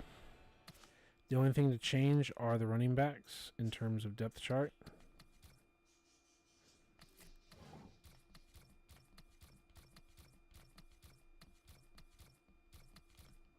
Got it. So twins flex. Twin halfbacks. Power O. Random play. Don't say it. and it's kind of a mess, but whatever. Get ready. Wide. It's whatever. Okay, we're only going to do the power roll a little bit. We're not doing too much. Spread 38. It may be good, it may be bad. I know Shoelaces isn't the best fullback to have. I'm told that this was one of the most money plays in this game, but I can also see why when you're playing on all-pro default sliders, it's a lot better than it might be, also based on your roster and everything, versus the best teams. But I was told that this play was like a super money play, like really hard to stop. And also if you're like pulling the right trigger and you've got like a good team. But there was one was like, oh, this is like the money play of the game. And I'm like, not with proper sliders. I have 0 run blocking on all Madden versus 50 run blocking on all pro online. Where they pancake guys. And you can see like picking 8-10 yards a run. Let's go. Wide 88. Yeah, you can see like 8-10 yards a run. Like it is a nasty play. If I just try to like user it with like pulling the right trigger for sprint burst, speed burst or whatever and all that stuff, you usually get the kick out.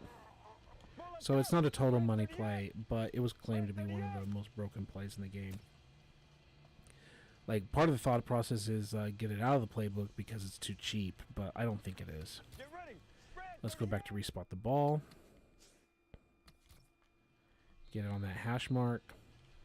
We're around the 30-yard line trying to get into the end zone at times. 95.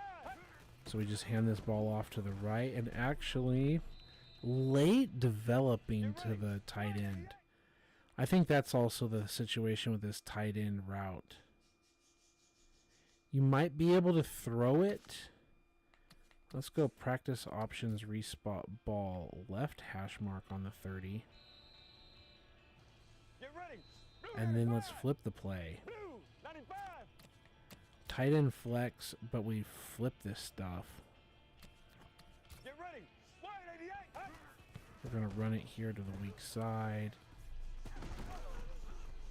Wow. I'm just trying to think of how long it takes this tight end to get open. Let's run it to the weak side and let's throw it to the tight end here. He's kind of trying to whip it back out before we're ready to throw. Right, we're ready to throw kind of now, but the game's like taking control of us in the animation. It's not letting us just finish the play. I'm trying to let the animation play out because as a user, like he's still running. Like come to a standstill like that. Like come to a standstill so I can throw it. But after he does like the little boot, he does like a second little run. Right there. Do you see that? I'm going to go to the replay even if you did see it. Let's go. Blue 95. We're like here. This. He finishes the boot animation and then he does this before he's ready to stand still.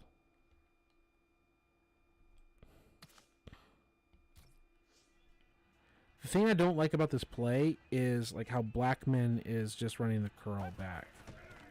So we flip it and it's just like, I don't like that combination. I really don't like a lot of this. Like I don't care that he had some weird crazy move right here. I am not a fan of a lot of this. You've got 3 defenders against the 2 receivers, and it's just like this kind of wonky mess. I love all the weird twisting routes. Like, that's kind of cute to look at, but there's no payoff here. So how about say no? Play action divide. This is pretty much the same play we already had before, where we were throwing over the middle. Run the ball here and then stand, and then we had the divide route. So when I said before, if anyone's watching this, because it says 0 viewers, there's twins and there's twins flex. What is it about twins flex that is special that twins doesn't already have? And the short answer is Saints halfback power. Saints halfback power exists where it doesn't really exist here. Right? So you're calling it so you can halfback power. What else? The Poco? Don't like it. The Divide? We already have it. Bears fake toss screen. Let's try it. Let's just toss it out here, and then I'm not even allowed to throw it yet? Okay. Well, let's also respot the ball. Let's respot the ball to the right. So we're going to run the ball, and we're going to throw it to X, right? And we're going to have Blackman be our blocker still. So let's just run the ball out here, and then never mind, we're dead. Let's just get a little toss play, and oops, and I can't throw it? And it's a pick anyway, like they're sitting on it. I'm pressing the X button, and he was just standing there, which means there's got to be some animation delay. Like I'm pressing it like here. I'm pressing it, and he's just not acknowledging the throw. It's going to be a pick anyway, but that's part of the problem. This is a situation where you just don't want this play to be out there anyway, and we're getting sacked. Can we get a look we like? Okay, allegedly this should be a look that we should like. They're off the ball. We're throwing to Cecil Shorts. We're going to get Blackman to look for us. We're going to pitch it off to the right here, and then we're going to throw it out here, and we're still getting picked. Like pre-snap, will we get what we like? Right? And yet, even when we get everything we want, we still don't like it. Okay, so what's the more thing that we could have? Is there actually like in the box? Oh, let's cover 0. Let's go one-on-one. Let's just run it on them. Actually, we're going to throw the pick to them. It's trash. Just straight garbage. They're just jumping the route and like killing it. So that's definitely got to go. I think the whole formation's got to go. I don't think we're going to get anything of value other than the cheesy Saints halfback power, which is just cheese. We don't try to cheese the computer. This is a reason. The Saints seams and Y corner and all of that. So instead of twin halfback, back up, halfback sub, we can do halfback sub. So at halfback sub, Saints seams, we're going to flare shoelaces out wide. We're going to go attack the seams. And we don't have anything. They're able to cover everything down the seams with single high. Against single high, we should be able to attack seams. But to their credit, they're able to take it away. They're able to take it all away in cover 1 here. Because it's not cover 3, it's cover 1. They're able to take it all away and our route. So it's a dead play.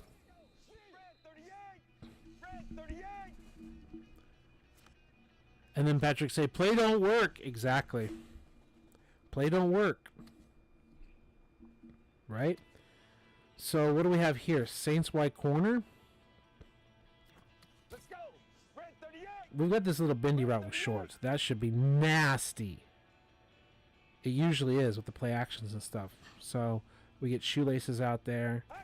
And then we drop back. And we got some pressure. And there's the pressure, but the route's working. But the press coverage is really tight. Right? Like, obviously the tight end is wide open, but we're trying to look at X and other routes. Like, you can just drop back and like, oh my god, Paul, you're so creative. You threw it to the fucking tight end on the corner route out there. Wow, you're such a great quarterback. I never knew that you could throw that pass.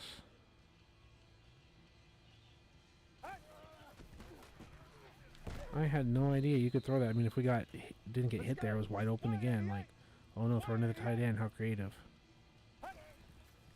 Dropping back. But we need to bite time. They're killing us. They're murdering us. Let's go. It's taking way too... It's this. It's the beat the press right here. Whoop. And then trying to get out of the route and everything. It's taking too long. Do we have it here? Let's go in motion. We got shoelaces. Who's going to cover him? I don't know, but we're going to drop back and we're going to look. And we're going to throw in the little pocket to X. Let's go. 295. Motion, orbit, whatever. Oh, who's going to cover him? Who's going to respect them? I mean, my God, they can't do anything. It looks so good on paper. It looks so good on paper. We're going to threaten you. Who's going to cover shoelaces out here? You're going to put Sherman on the running back, wide receiver, quarterback, weird guy. You're going to put your best defensive player, or no, Bobby Wagner or Sherman, whoever. You're going to put like a top guy on this and let me get a matchup somewhere else on the field? Is that what you're going to do? You're going to let me do that? And even there, we missed him. But seriously, is that what we're doing here? Are we just calling this to throw to the tight end over and over? I don't think so. Get out of here. We tried it. We keep asking, why are we using flex? Haven't seen a reason to use flex yet. How about we sluggo shoelaces? Let's put shoelaces out wide. And throw a pick to Sherman or to the linebacker. Okay, let's motion him out wide. Let's get a nice little matchup. Let's get a nice little drop back. And get it kind of swatted away or whatever. Like, is that what we're doing? Is that the call? See, how are they going to match up against this? What do you have? What do you like? What do you like? Nothing. Just fumble, strip, sack. While I'm waiting for routes to like break open or do something. It's like, yeah, what? Like, you're gonna leave me alone. You're gonna let me throw here, I guess. Wait, what is the point? I don't like it. I don't like it.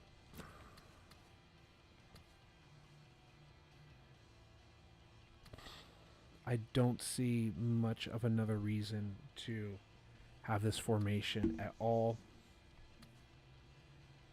The play action boot screen. Usually the running back gets tackled here. But let's see if we can throw to him. Hand it off. We don't even block?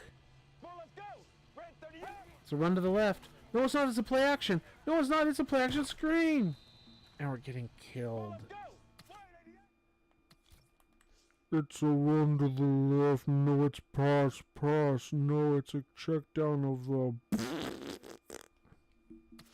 I've seen them get tackled, I think, out of single back or whatever. They have that, I think, in single back.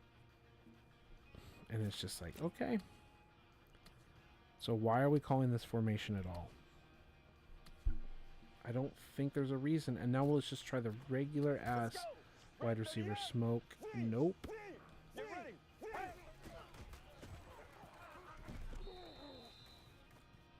Let's try it again. Nope. We don't even like it pre-snap. We don't even like it pre-snap. Yeah, the smoke screen is not good. Like this is how we want smoke screen, right? And he doesn't even try to block the first immediate threat. Wow. Wow. You did all of this work to do that, Justin? You did all of this just to do that. You didn't even pop the guy in front of you so we could play one-on-one here. Wow.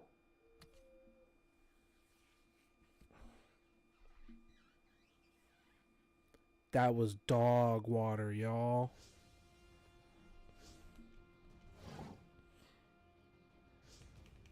But that's the fun of it. So what is our conclusion here? When we have our playbooks, and hopefully a lot of this will play over to all of you out there, is we go I formation, and we started this video going through all of the different sets and all of the different looks, and we've run some of these plays in other videos. So we haven't run all the plays and all the formations in this one. We've run a lot, and we're happy with close, and we're happy with Hulk, and we're happy with pro, and tight end, and twins, but not twins flex. Okay? So there we go. Let's get rid of all of that. Now we can look at audibles. I'm fine with that for now. We can call the play actions or whatever first and then just run the regular plays out of that. We've got the pro, we've got the twin tight end, whatever. We've got the twins that I don't really have the playbook set up for because usually we want some kind of run to the left, which could be the halfback counter, could be just the regular blast. We can decide that what we want. We could just say regular blast, and then L trigger is the counter version. The right side run could potentially be the ISO, and the right trigger can be the stretch. I like that. X button, we're going left. Y button, we're going right up the middle, and Y is literally in the middle of the controller line between Y and A. L trigger is like, hey, we're going really far to the left. Right triggers, we're going really far to the right. So we come out and we call passing plays, including play action plays. We call these different plays, and then we just kill to a run that we like, and we can obviously just fake to that. We can call the play action fullback screen and just let it happen. I like it. Let's hit save. So I formation is wham, bam, thank you, ma'am.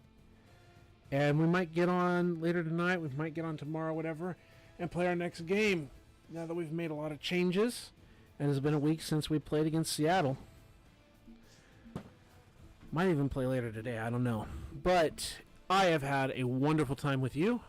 I hope you've had a wonderful time.